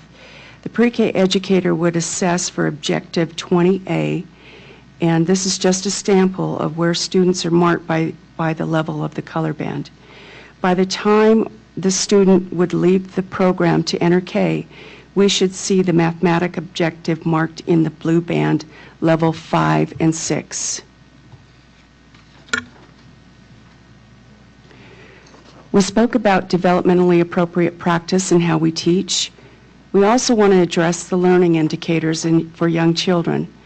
This is important for our educators to have a professional learning about these indicators and how and why they inform our practice to bridge developmental gaps. We support our students' physical well-being and motor development. We support their social and emotional development. We support approaches towards learning. We support language and communication development and cognition and general knowledge.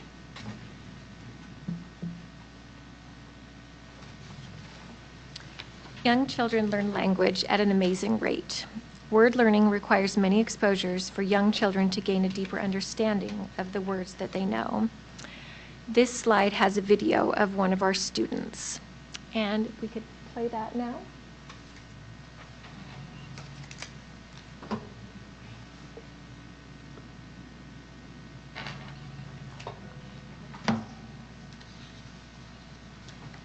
It does have sound.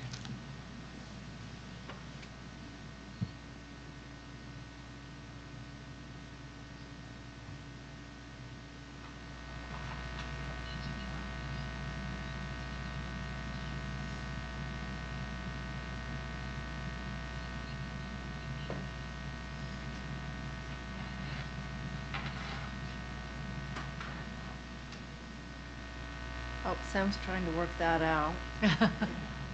You guys want to kind of narrate what's... Sure. So in this classroom, But you and they're us, doing like, a make study up on the voice. That's what I was going to do. insects, outdoor scientists. The teacher is asking about the specific, I'm going to say bug, and if it's an arachnid or if it's an insect. And the little girl responds and she says, "How do you know?" And she said, "Well, I'm using self-talk, and that helps me know that it's an insect." So, and this teacher, she focuses a lot on language.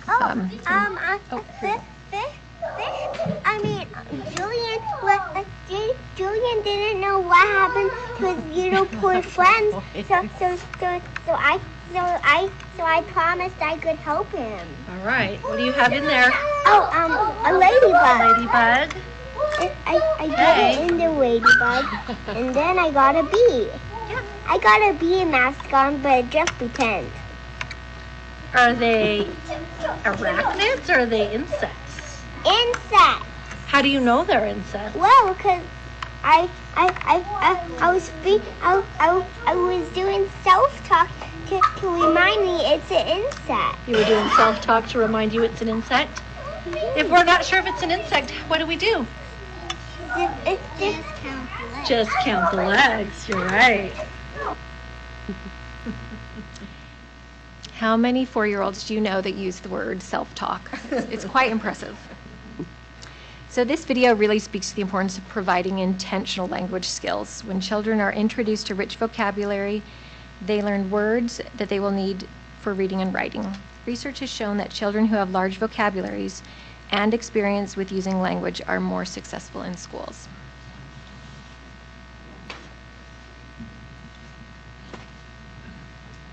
Numeracy is a term that refers to all the mathematics that young children learn, including having a knowledge of how children progress in their early development of numeracy concepts that helps educators to design learning activities that will intentionally build numeracy skills in children. Research has shown that children are capable of learning math concepts at a much earlier age than has previously been recognized, and mastery of early math concepts upon school entry is a strong predictor of future academic success. In our pre-K classrooms, we teach math concepts using manipulatives, so hands-on, like the arachnids and insects you saw, for hands-on, meaningful, and relevant numeracy connections.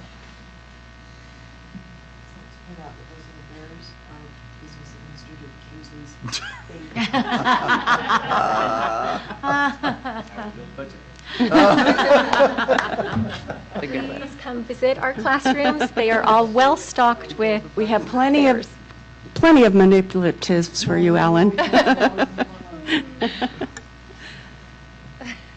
Okay, when I say the word school readiness, think about what that means to you. People may have thought children were ready for kindergarten if they could say their ABCs, count, identify colors, and write their last name or first name.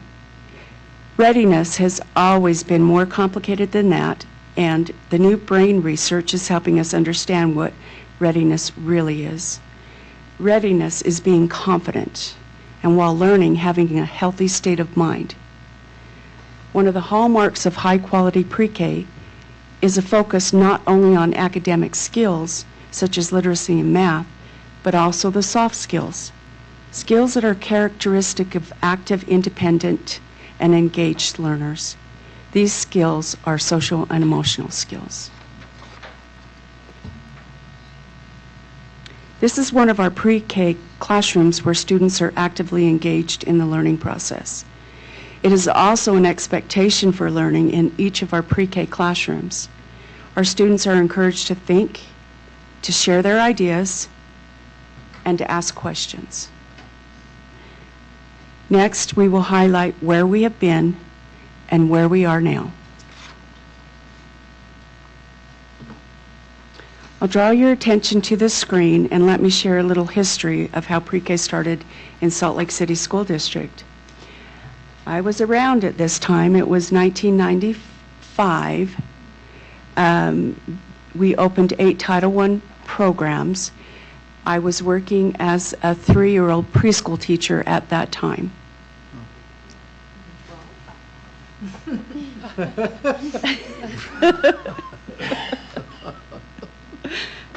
In 2005, we added Parents as Teachers PAT program. During that time, we had our paraeducators who studied, and they were part of that national program to become certified parent educators. They are also able to provide home visits for families, and they share parent education handouts and research with families. In 2015, we were recognized as a high-quality program by the Utah State Board of Education. Our teachers went through rigorous observations by professionals who came in and who scored that checklist that Robin talked about for the environmental rating scale. And it was a lot of work for our teachers to become prepared for all of that. But in the end, everybody did a wonderful job, and it led us on that continued path for high quality. The addition of Parents as Teachers in 2005 drove the path for more parent involvement in early childhood and valued the partnerships that we make with families. Our mission is to recognize the value of optimal learning and parents' influential role as their child's first and most influential teacher. In this next slide, you will see one of our parents who recently signed up for the infant toddler classes. He has allowed me to share this precious moment with you. The PAT Parents as Teachers classes are held at the Glendale Mountain View Community Learning Center, and here's what we offer. We offer home visits, we offer infant classes, toddler classes, 3-year-old classes, and we invite our families to share in family group connections where we bring knowledge of how to support their children from home to school. Without our parents who know their children best, we would only have a piece of the child's learning process. It takes the family's funds of knowledge to support the whole child's learning development. I love these photos. In our pre-K 3 and 4 program, we want students to have opportunities to be creative, to feel successful, and to build the capacity to help others. That is really important. It's important for children to learn empathy and to learn how to identify their feelings in order for them to be able to express what they are feeling. And it's just wonderful to walk into a classroom and to see another student helping another student. As early childhood educators, it's important that we acknowledge our students' strengths, children's motivation to learn, when their learning environment fosters their sense of belonging. Our teaching methods build on each child's asset by connecting their experiences in school or learning environment. What do you think is the most important characteristic necessary for school readiness by kindergarten teachers? if you could imagine, what do you think?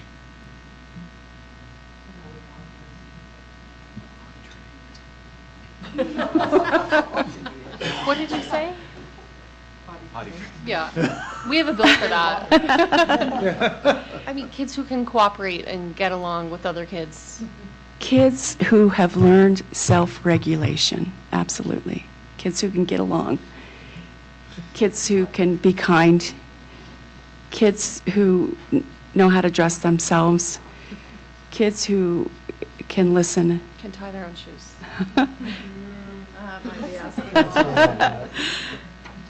The children who positively regulate their emotions and behaviors, they do better in school and have an easier time getting along with other children. As we think about that, these are the guiding principles and values for our early childhood instruction in our pre-K 3 and pre-K 4 classes. Through play, relationships, and instruction, early learning provides children with an opportunity to develop skills and knowledge across all content areas. Our high-quality learning environments support children to become independent, confident, lifelong learners who develop a strong sense of self. As we partner with families, we work to strengthen the school-to-home connection. Each pre-K class has their own Canvas page where parents have access to lesson plans and developmentally appropriate learning activities.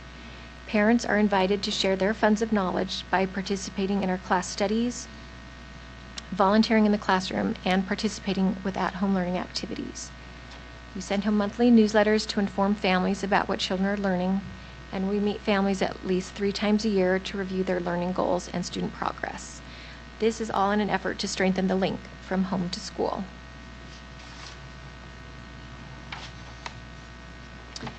To guide our district's youngest students, we use these objectives to observe, collect facts, and to analyze the information to know what each child can do and how we can best support them.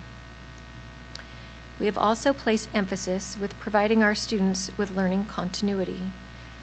The next slide will highlight the pre-K curriculum, which aligns with the pre-K to 12 learning standards.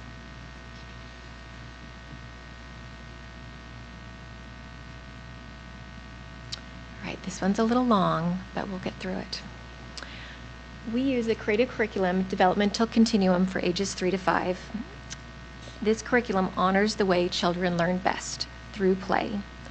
We have incorporated important studies related to a child's inner understanding of life through the lens of a child. The quality of creative curriculum was comparable with the Perry Preschool Project study using the high scope model. As you know, our district elementary teachers have been trained in letters, language essentials for teachers of reading and spelling. Our early childhood educators are currently being trained in letters for early childhood educators, which is specific to early childhood. This professional learning places an emphasis on developmentally appropriate practices for language learning with preschool and kindergarten students. We also use Eureka Math in our pre-K 4 classes to develop an understanding of number concepts and shapes using concrete, hands-on materials, including bears. And early childhood provides professional development to ensure that this curriculum and delivery is done in a developmentally appropriate way.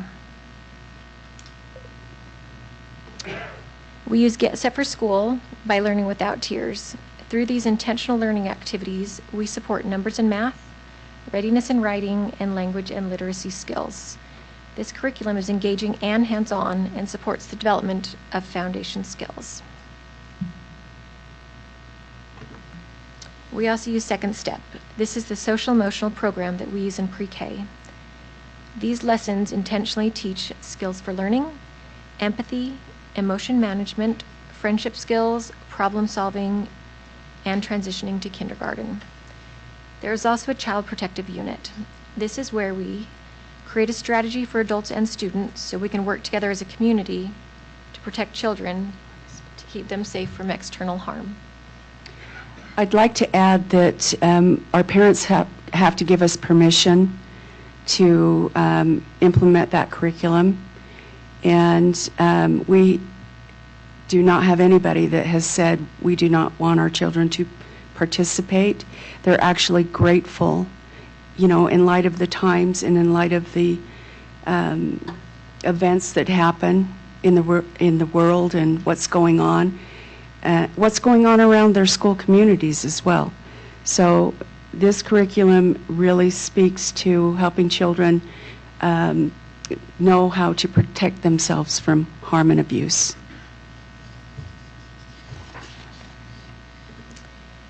And STEAM, we integrate science, technology, engineering, the arts, and math into our pre-K day so children can use their senses and scientific tools to think, create, improve, and share ideas as young children learn the cycle of scientific investigation. The study we just concluded and celebrated was all about animals and their habitats, and this is a photo at one of our preschools showing a pond habitat that students built out of their Duplo Legos, and all the animals are coming to enjoy the pond. You can see that they love to work together. They love to come up and share interesting designs and talk about what will work and what might not. They're also great at problem solving. As you can imagine, our students love art and creative projects, and we always have some budding artists with creative expression. Next, you will see the structure of programming in our district for pre-K. Okay, this preschool slide right here is our model, and here's how we have formatted our preschool options. We have a general education class that has a general education instructor and gen ed para.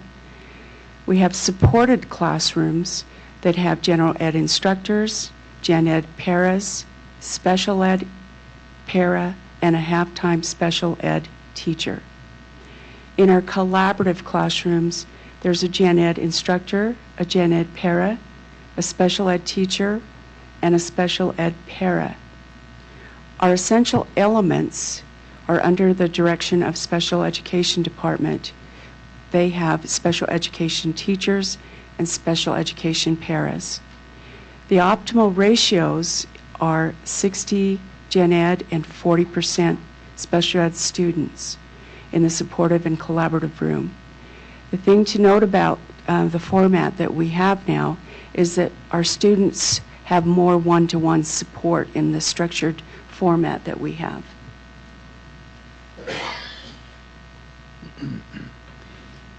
This table indicates where we hold pre-K for the next year, the class options, the class formats, and schools with PAT support. I'll speak to first the options. The top table has the pre-K 3 AM. We have AM classes in the morning for 3-year-olds. We hold the classes for 2 days a week, either a Monday, Tuesday option or a Wednesday, Thursday option. In total, there are 12 class options for pre-K 3-year-olds. And these are the school sites where we hold 3 sessions, and you can see if they're supportive or collaborative at those sites. The pre-K 4 have half-day sessions, either in the morning or the afternoon.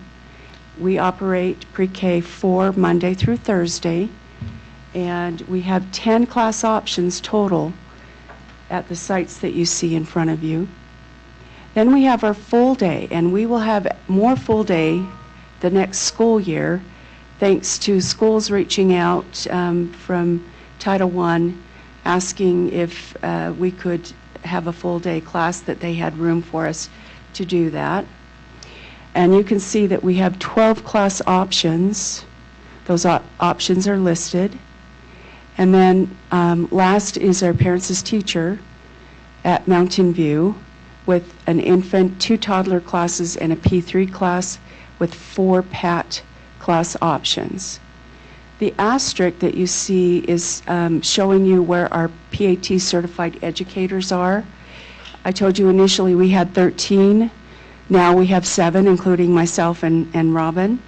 So hopefully one day we can increase that so that we can support our families with more developmental and research information. And in total, we will be in 15 elementary schools. We will be 65% that have early childhood programs.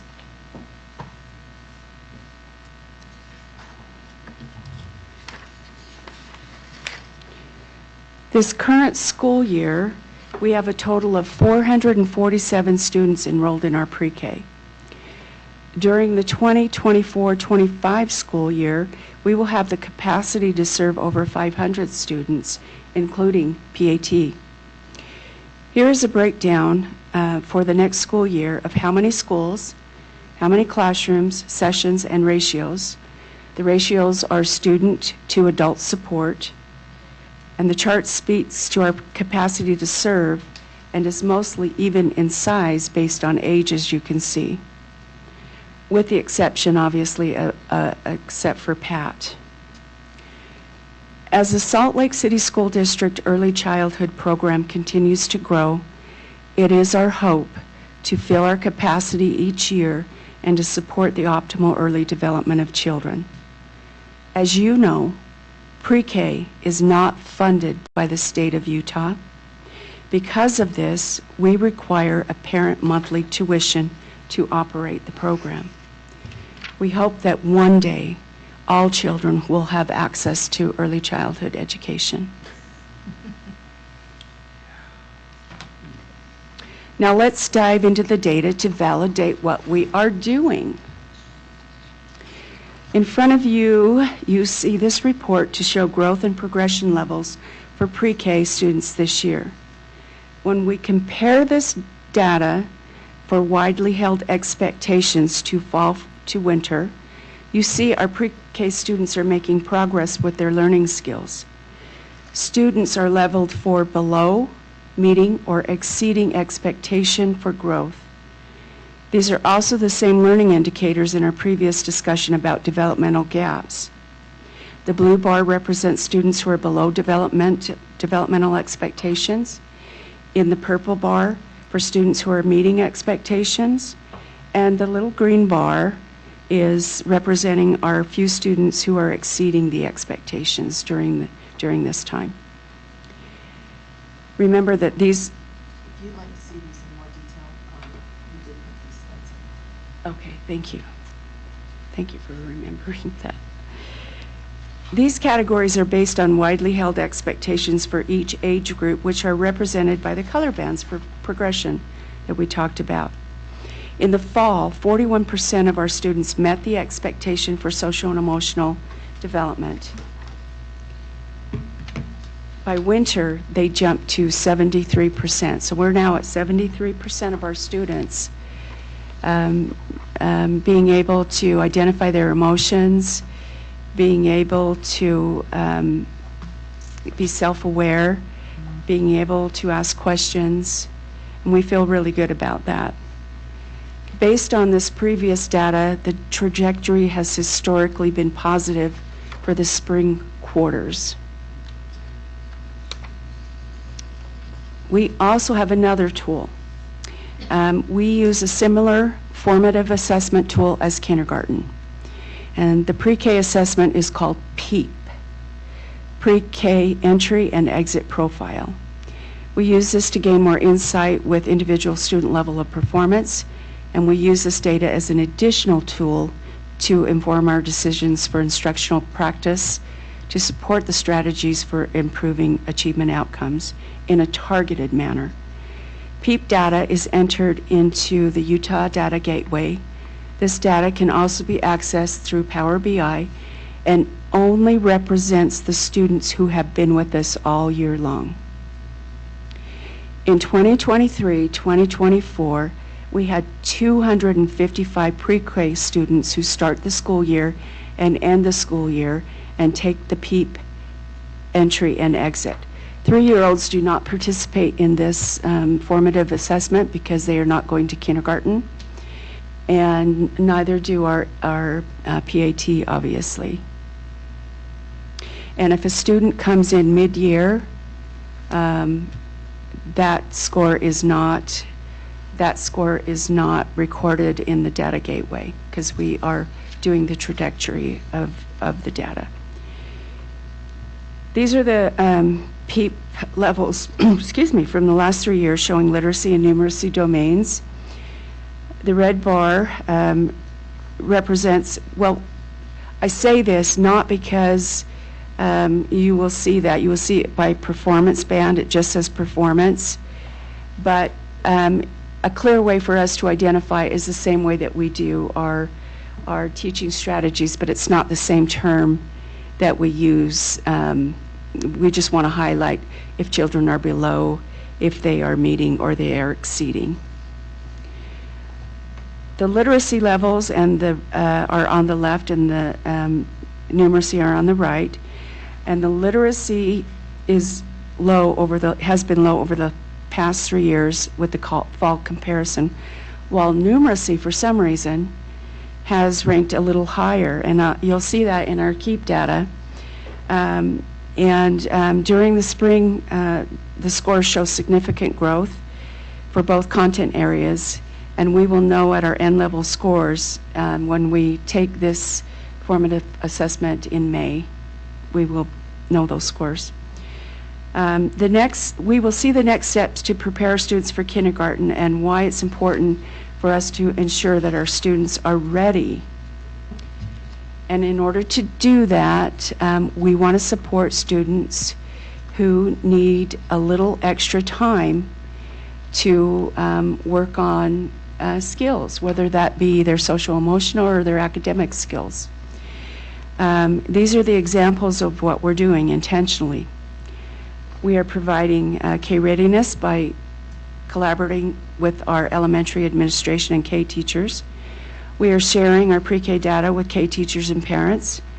We are aligning practices with kindergarten classroom practices at the end of our school year. And we are preparing for K transition by visiting our K classrooms while students are in session. It's so fun because they walk in the room, the kindergarten teachers have prepared their students to say hello to pre-K and to have a buddy with them while they're walking them through what they are doing in the classroom. We provide parents with kindergarten academic and pro-social development expectations, and we are creating opportunities for our students to interact with other students and in their neighborhood schools. We also want to, as I mentioned, give that support to our students who are in that below expectation level, and we are providing a summer school transition program for them. Last year, we were in 8 elementary school sites. We had about 125 students enrolled last year. And as I mentioned, our priority placement for students was for students who fall below the developmental expectations. We want to support all our students in all domains, and this was a fun time to walk into the classroom and actually see this student doing this in action. She was identifying letters that the teacher was asking her to look at, and they were, as you can see, working on their numbers. They were working on grouping. So it's amazing to see little ones doing this in the summertime.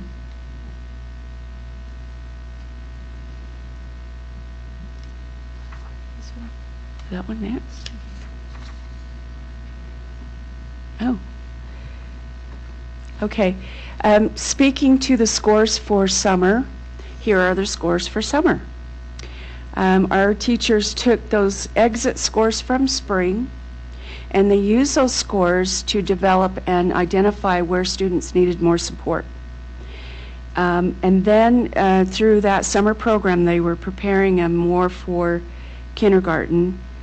And then at the very end, they administered another exit, PEEP exit. And what happened was they made growth. And as you can see, this is highlighted in green, and that is because they work specifically with that PEEP assessment. They worked specifically with those goals, and they concentrated on it, and their students met those goals at the end of that summer session. Now, yeah. So we started talking about transitions, and we talked about all of the millions of things. As a former high school teacher, I was just always kind of hoped they were still alive at the end of the year, and that was good, that was enough. But when we really think about this transition into kindergarten and what that looks like, we'd like to just, again, acknowledge that I'm going to be showing you some academic data, but that isn't part of all of the other social and emotional and self-regulation and all of these other pieces, but this is a part of that transition. So our kindergarten entry and exit profile would show, I've got a little glass up there. The colors you're going to be looking at in these graphs are the red ones. On the left-hand side of the page, or on the left-hand side of the page, we have our fall ELA and math data, and then our spring exit data. And the bars that are red are the students that participated in our preschool programs as they came into kindergarten across time. If we were to break that down into our demographic data, one of the things that we can see, and I am comparing the students that attended our pre-K. We understand that there are a lot of pre-Ks out there. We don't know all of them, we don't know everywhere that they attend. But for our pre-Ks in our district, if they went from 3 and 4 into kindergarten, what we see in the top graph are those students who participated, and in the bottom graph, the students that did not. And what we really like to see here is that closing of the gap. And we know that, as the superintendent said, we're working very hard to maintain and continue to close that gap. That's something that we know that we are always working on, but it does seem to sort of spike that volleyball up for us to be able to maintain that academic performance when they are in, when they've started with a high-quality preschool program. I'm now going to look at some of our other demographic data that we generally look at as we address looking at students' academic performance. This is our fall entrance for literacy. The students who are in red, so let's remember how we read these. The top graph participated in our pre-K programs across the top, those 3 across the top. The first one is low income, and the red line is the students who are low income and participated in our programs. So 49% of our low income students are proficient as they come into kindergarten, compared to 22% of our low income students who come into kindergarten that did not participate in our program. We see that, and I'll just that was in 2019. The next one, we look at our students who are multi-language learners. 39% of our students who participated in a pre-K program came in proficient, entered proficient, compared to 14% of our MLLs who did not participate in a high-quality program to our knowledge. And then our students with disabilities, we also see some similar gains, with 31% of those students coming in compared to 23. We can see similar things. We really are, when we look at our math data, it really is fantastic to see these levels of students who are across our demographic groups, proficient in math as they enter kindergarten, ready to learn and ready to do those pieces. We've been integrating with Eureka Math for 5 or 6 years now, and that is really paying off for us as we see students coming in ready to learn. Again, with our demographic groups, we see the similar gains in math as we look especially at our low-income students and our MLL students as they are coming in prepared for that math work. We'll continue to work to make sure that our students with disabilities are doing that. One of the things that we know there too is that the numbers of students may have affected that, but we'll continue to examine that data as we do, but we do see some really exciting things here in terms of how ready we are when we come into kindergarten.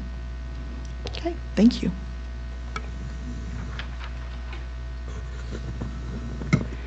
Okay.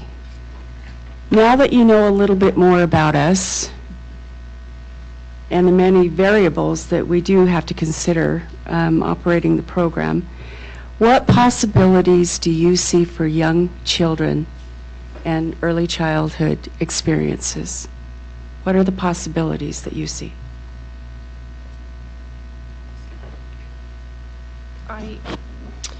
One of the questions that I asked in advance relates to this, which is thinking about where pre-K is consistently offered. So you talked about the transition to kindergarten, but not all kids are going to go to kindergarten in the place where they do pre-K, just because we're not able to serve every school. Right. So obviously being able to serve more schools is an important possibility in the future. Related to that is, at a point where we're not serving all schools, thinking through what we can do to build community and consistency. Like, I know individual principals are not in charge of pre-K in their buildings. It's a district program. But then there are things that pre-K students could benefit from that relate to the goals you've shared. Like, for instance, if I have a BTS arts specialist in the school, can they be providing art to the students? What about a PE teacher? You know, are they able to provide PE to preschools? So thinking through possibilities that would build stronger communities in the school building, knowing that there are some constraints about what we can offer now and how that, you know, the hierarchy of that supervision. Thank you.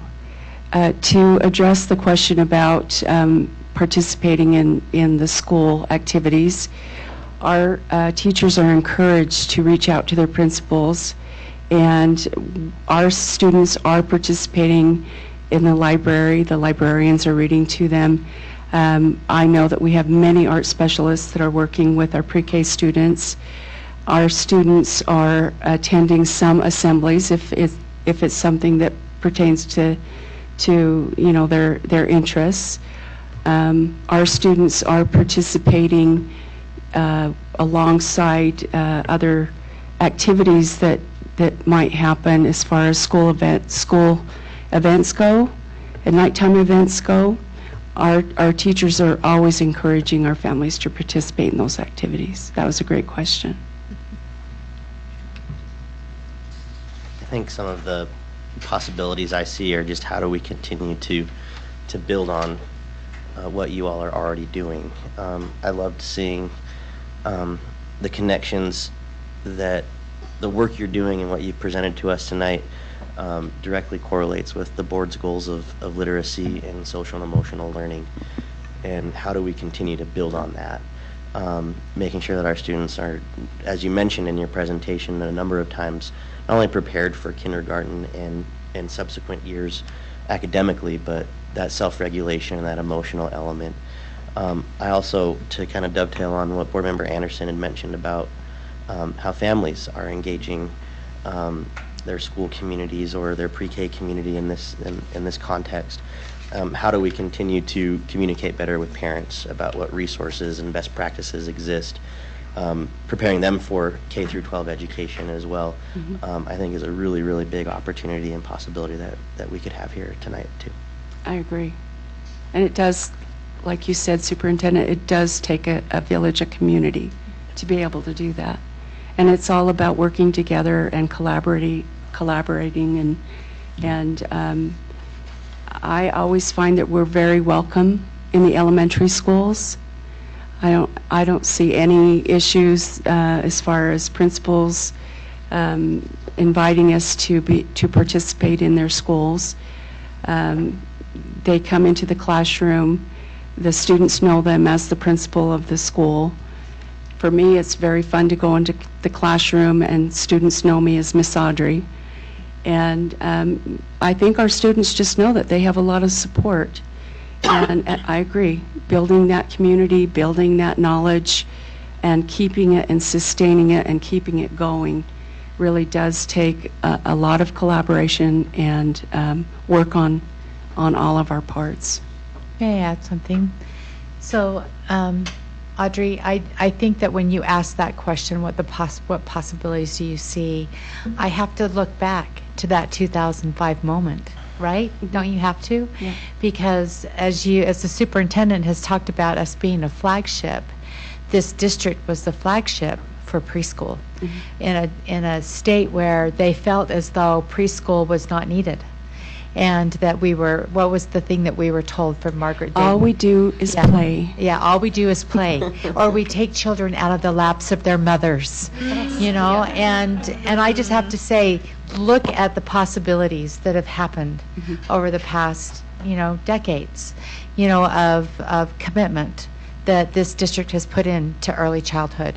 And now everyone talks about early childhood as though, it was always a thought that they had. So I think that, when I think about the possibilities, it's just keep expanding, keep growing what we're doing and trying to find a way to say to the legislature, they've been close a couple of times about putting some money towards, early childhood, but not quite taken that leap yet. And so I say that's our job now, is to take the possibilities is, looking at the amazing data that you've gathered and providing that to the legislature and saying, this is why we need early childhood funded in the state of Utah, is because of what Salt Lake District has done.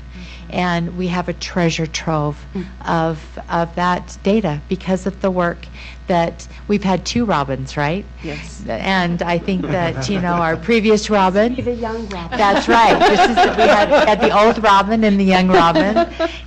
That's right. Robin squared, along with Audrey. And I just think that it makes me so happy that I can say that I was a part of this, and that this board and this district is a part of this movement that was so badly needed. Then the last thing is that PAT program is just such a feather in our cap. It really is. I mean, I think that it's an amazing program, and it's grown, and it still needs to continue to grow, Superintendent. So good job. I mean, this has been so uplifting for me tonight to see the fruits of your labors. Thank you for being on the journey with us, Board Member Sweat. Okay, in conclusion, I want to thank all of you today for listening to us and for inviting us. It's been a pleasure to share what we're doing. And yes, we want to continue to grow and expand. And we would love to be able to hire more people and sustain more people and to professionally train them. It does take a lot of work. And as Tiffany said earlier, we're still here and we're still working on it, although at times it can be very difficult because, we do have hourly employees, but I have to give credit to our staff that have been with us for a very long time, some people for 20 years, and who still have the stamina to be in a classroom working with young children and to be on all the time. So thank you very much. And if you're ever having a bad day, there you go. There you go. Open invitation. Sorry. Thank you. Thank you very much. I just had one more question. Is that okay? I could wait, but I just wanted, the one thing I was still wondering is about attendance. That you mentioned student testing, like the data set we have is students who were enrolled. What is the amount of students who are enrolled and stay enrolled? Is it the majority of students? Does anyone drop off? And related to that, because you mentioned you have hourly employees, is it the same for your employees? Sorry, I know we weren't to the questions. I just said the possibilities part and not the questions part. So okay, those are my last Those are questions. great questions. As with a program, we will always have families who will be moving. We will always have families that may have transferred to a free program, because we have families who register and then they qualify for Head Start later. As far as enrollment, we do retain the majority of our students, which is amazing. But we do lose students also. So for this year, for example, we had 24% of our students who were registered at the first registration period, which was in August. We have pre-registration, and then we have final registration. And final is when you come in, we've already made the appointments with you, we know what your tuition's going to be, and you're set to go, and you have made a commitment to attend pre-K. But there are families that don't keep that commitment at the very beginning because something had changed. So 24% of the students moved. 16% down the road are lagging in attendance, so they probably, whatever happens, it's usually something to do with family situations, but they are gone. Families have transportation issues. That can be a big factor too, and so far it's been 2.7% of our families. And then some children just come in and they're just not ready.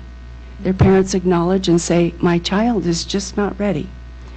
And then because, 3-year-olds is only a 2-day, that poses a problem because it's only a part-time 2-day-a-week program. And there are a lot of families that are working right now, and they are reaching out, and they want to know even if we have after-school care for pre-K, and they want to know if they will let us enroll a 3-year-old in a full-day program. There's a lot of questions that families have. And, we have families that have emergency situations as well. So, yes, there are families that do exit the program, but in the long, there's a majority of families that do stay with the program. Because I mentioned to you about 224. So if we have right now, well, this is for last year. So last year, we didn't have as high of enrollment, but that was only the 4-year-olds. Oh, right. Yeah, that was only the 4-year-olds. So I think we had about 415 last year. So, if you tally in the 3s, and I'm sorry I don't have that data in front of me, but I can get that data for you. You tally in the 3s and you tally in the other age groups. That's pretty significant, I think. Definitely. Thank you. Now we can all commence. Okay. Thank you for your presentation. Thank you. All right, thank you so much for that presentation, Dr. Hall, Audrey, and Robin. We really appreciate all that you're doing to establish a strong foundation for our students. Moving to our action agenda, we have one item on the action agenda, which is our 2024-25 student fee schedule and board policy S10 student fees and fee waivers. Board members, you'll note that there is a prescribed motion to make sure that we cover all of our boundaries and bases from a legal standpoint in making this motion decision tonight. I can make the motion. Thank you. I move that we approve Board Policy S10, Student Fee and Fee Waivers, and the S10 Administrative Procedures, and the proposed student fee schedule for the 2024-2025 school year. I second. All right, we have a motion and a second on the table. Any discussion? All right, we will start with a roll call vote with Board Member Sika. Jenny Sika, yes. Ashley Anderson, yes. Nate Salazar, yes. And I am hearing from Mohammed that he is voting yes as well. He is participating in dinner after breaking his fast for Ramadan today. Christy Sweat, yes. Bryce Williams, yes. All right, that motion carries. Thank you, Board. Moving on to our final agenda items this evening, we have a superintendent's report. I want to go back. I kind of gave an update on some transition things. I just wanted to thank the board for approving in the board calendar update in our consent agenda that adds a virtual meeting to our schedule on April 1st.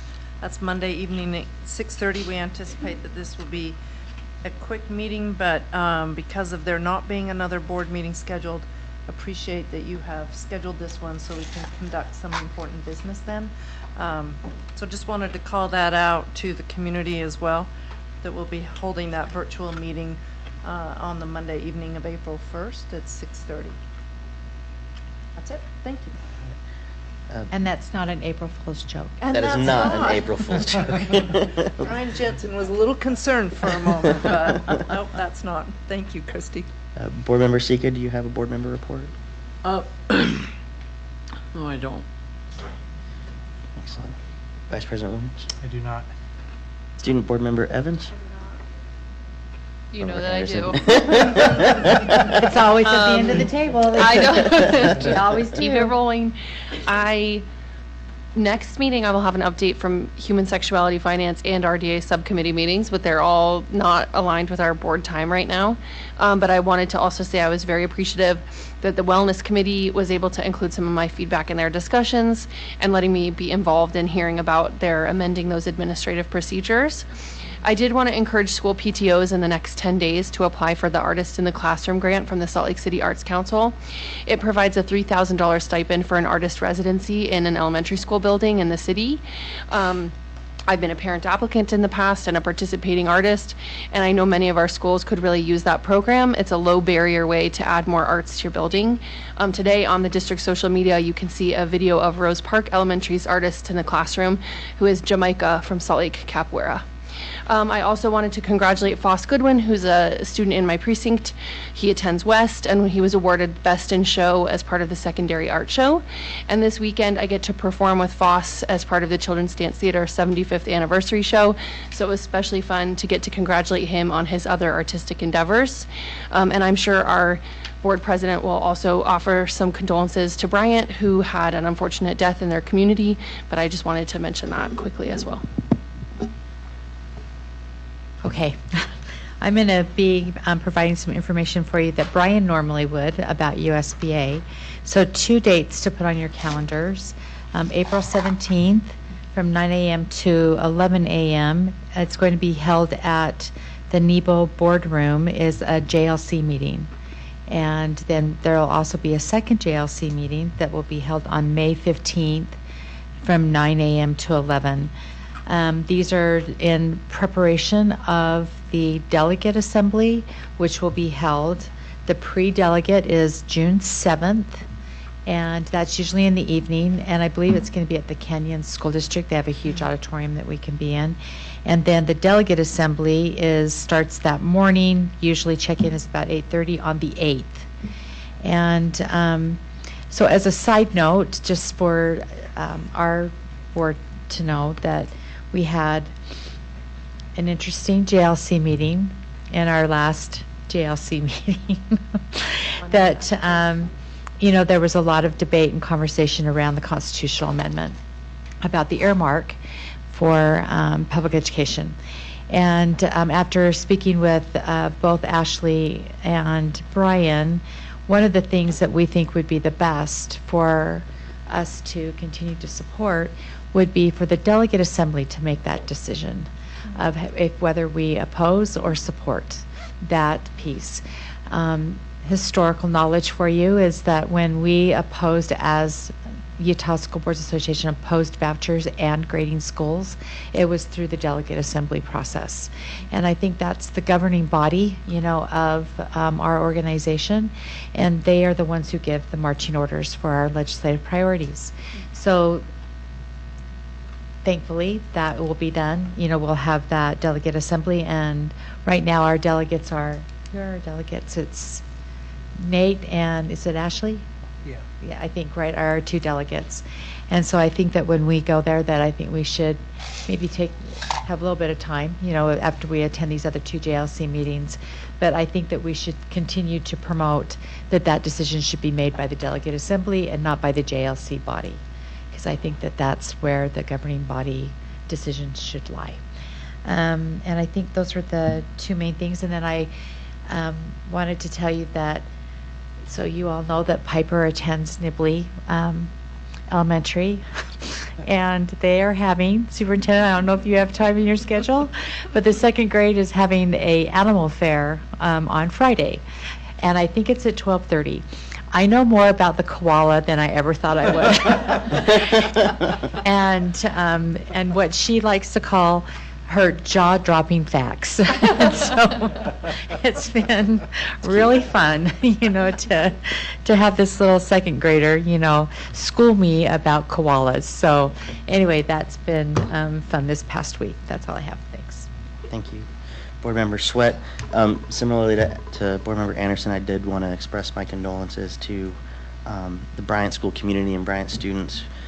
Untimely passing of a Bryant SLCSD student this evening. All of our hearts and condolences are with you at a very, very difficult time. I also wanted to acknowledge my participation and just a really fun experience at the Clayton Middle School play this year. It was Willy Wonka and Superintendent Grant and Board Member Jensen and I all had the opportunity to attend the final show, which was full of a lot of fun and surprises. I think there was a few surprises in that play as well, which always makes it really fun, and hats off to all the students and adults and parents, volunteers, donors that make that opportunity possible for the Clayton community. The last thing I want to highlight is tomorrow, if you're able to join us, please do at West High School between 12 and 2. It'll be the ribbon cutting for the West High School Clinic, which we've been talking about for at least 3 years now. And so it's really exciting to see this ribbon cutting happen. All of the work that's gone into it, there's a lot of gratitude and thanks to go around in making sure that our students have a high quality opportunity and access to healthcare and mental health services. This is really something that I believe is similar to what we've talked about tonight with pre-K, Salt Lake City School District setting the tone. Not only here locally in the state of Utah, but nationally. As you might mention, remember Superintendent Grant mentioned even folks from the federal government and the state and the federal health department had the opportunity to tour the clinic before and are giving us a lot of accolades and probably trying to connect us with a lot of different elements and schools and districts across the country as well that might be interested in something like this. So tomorrow between 12 and 2, please join us at West High School.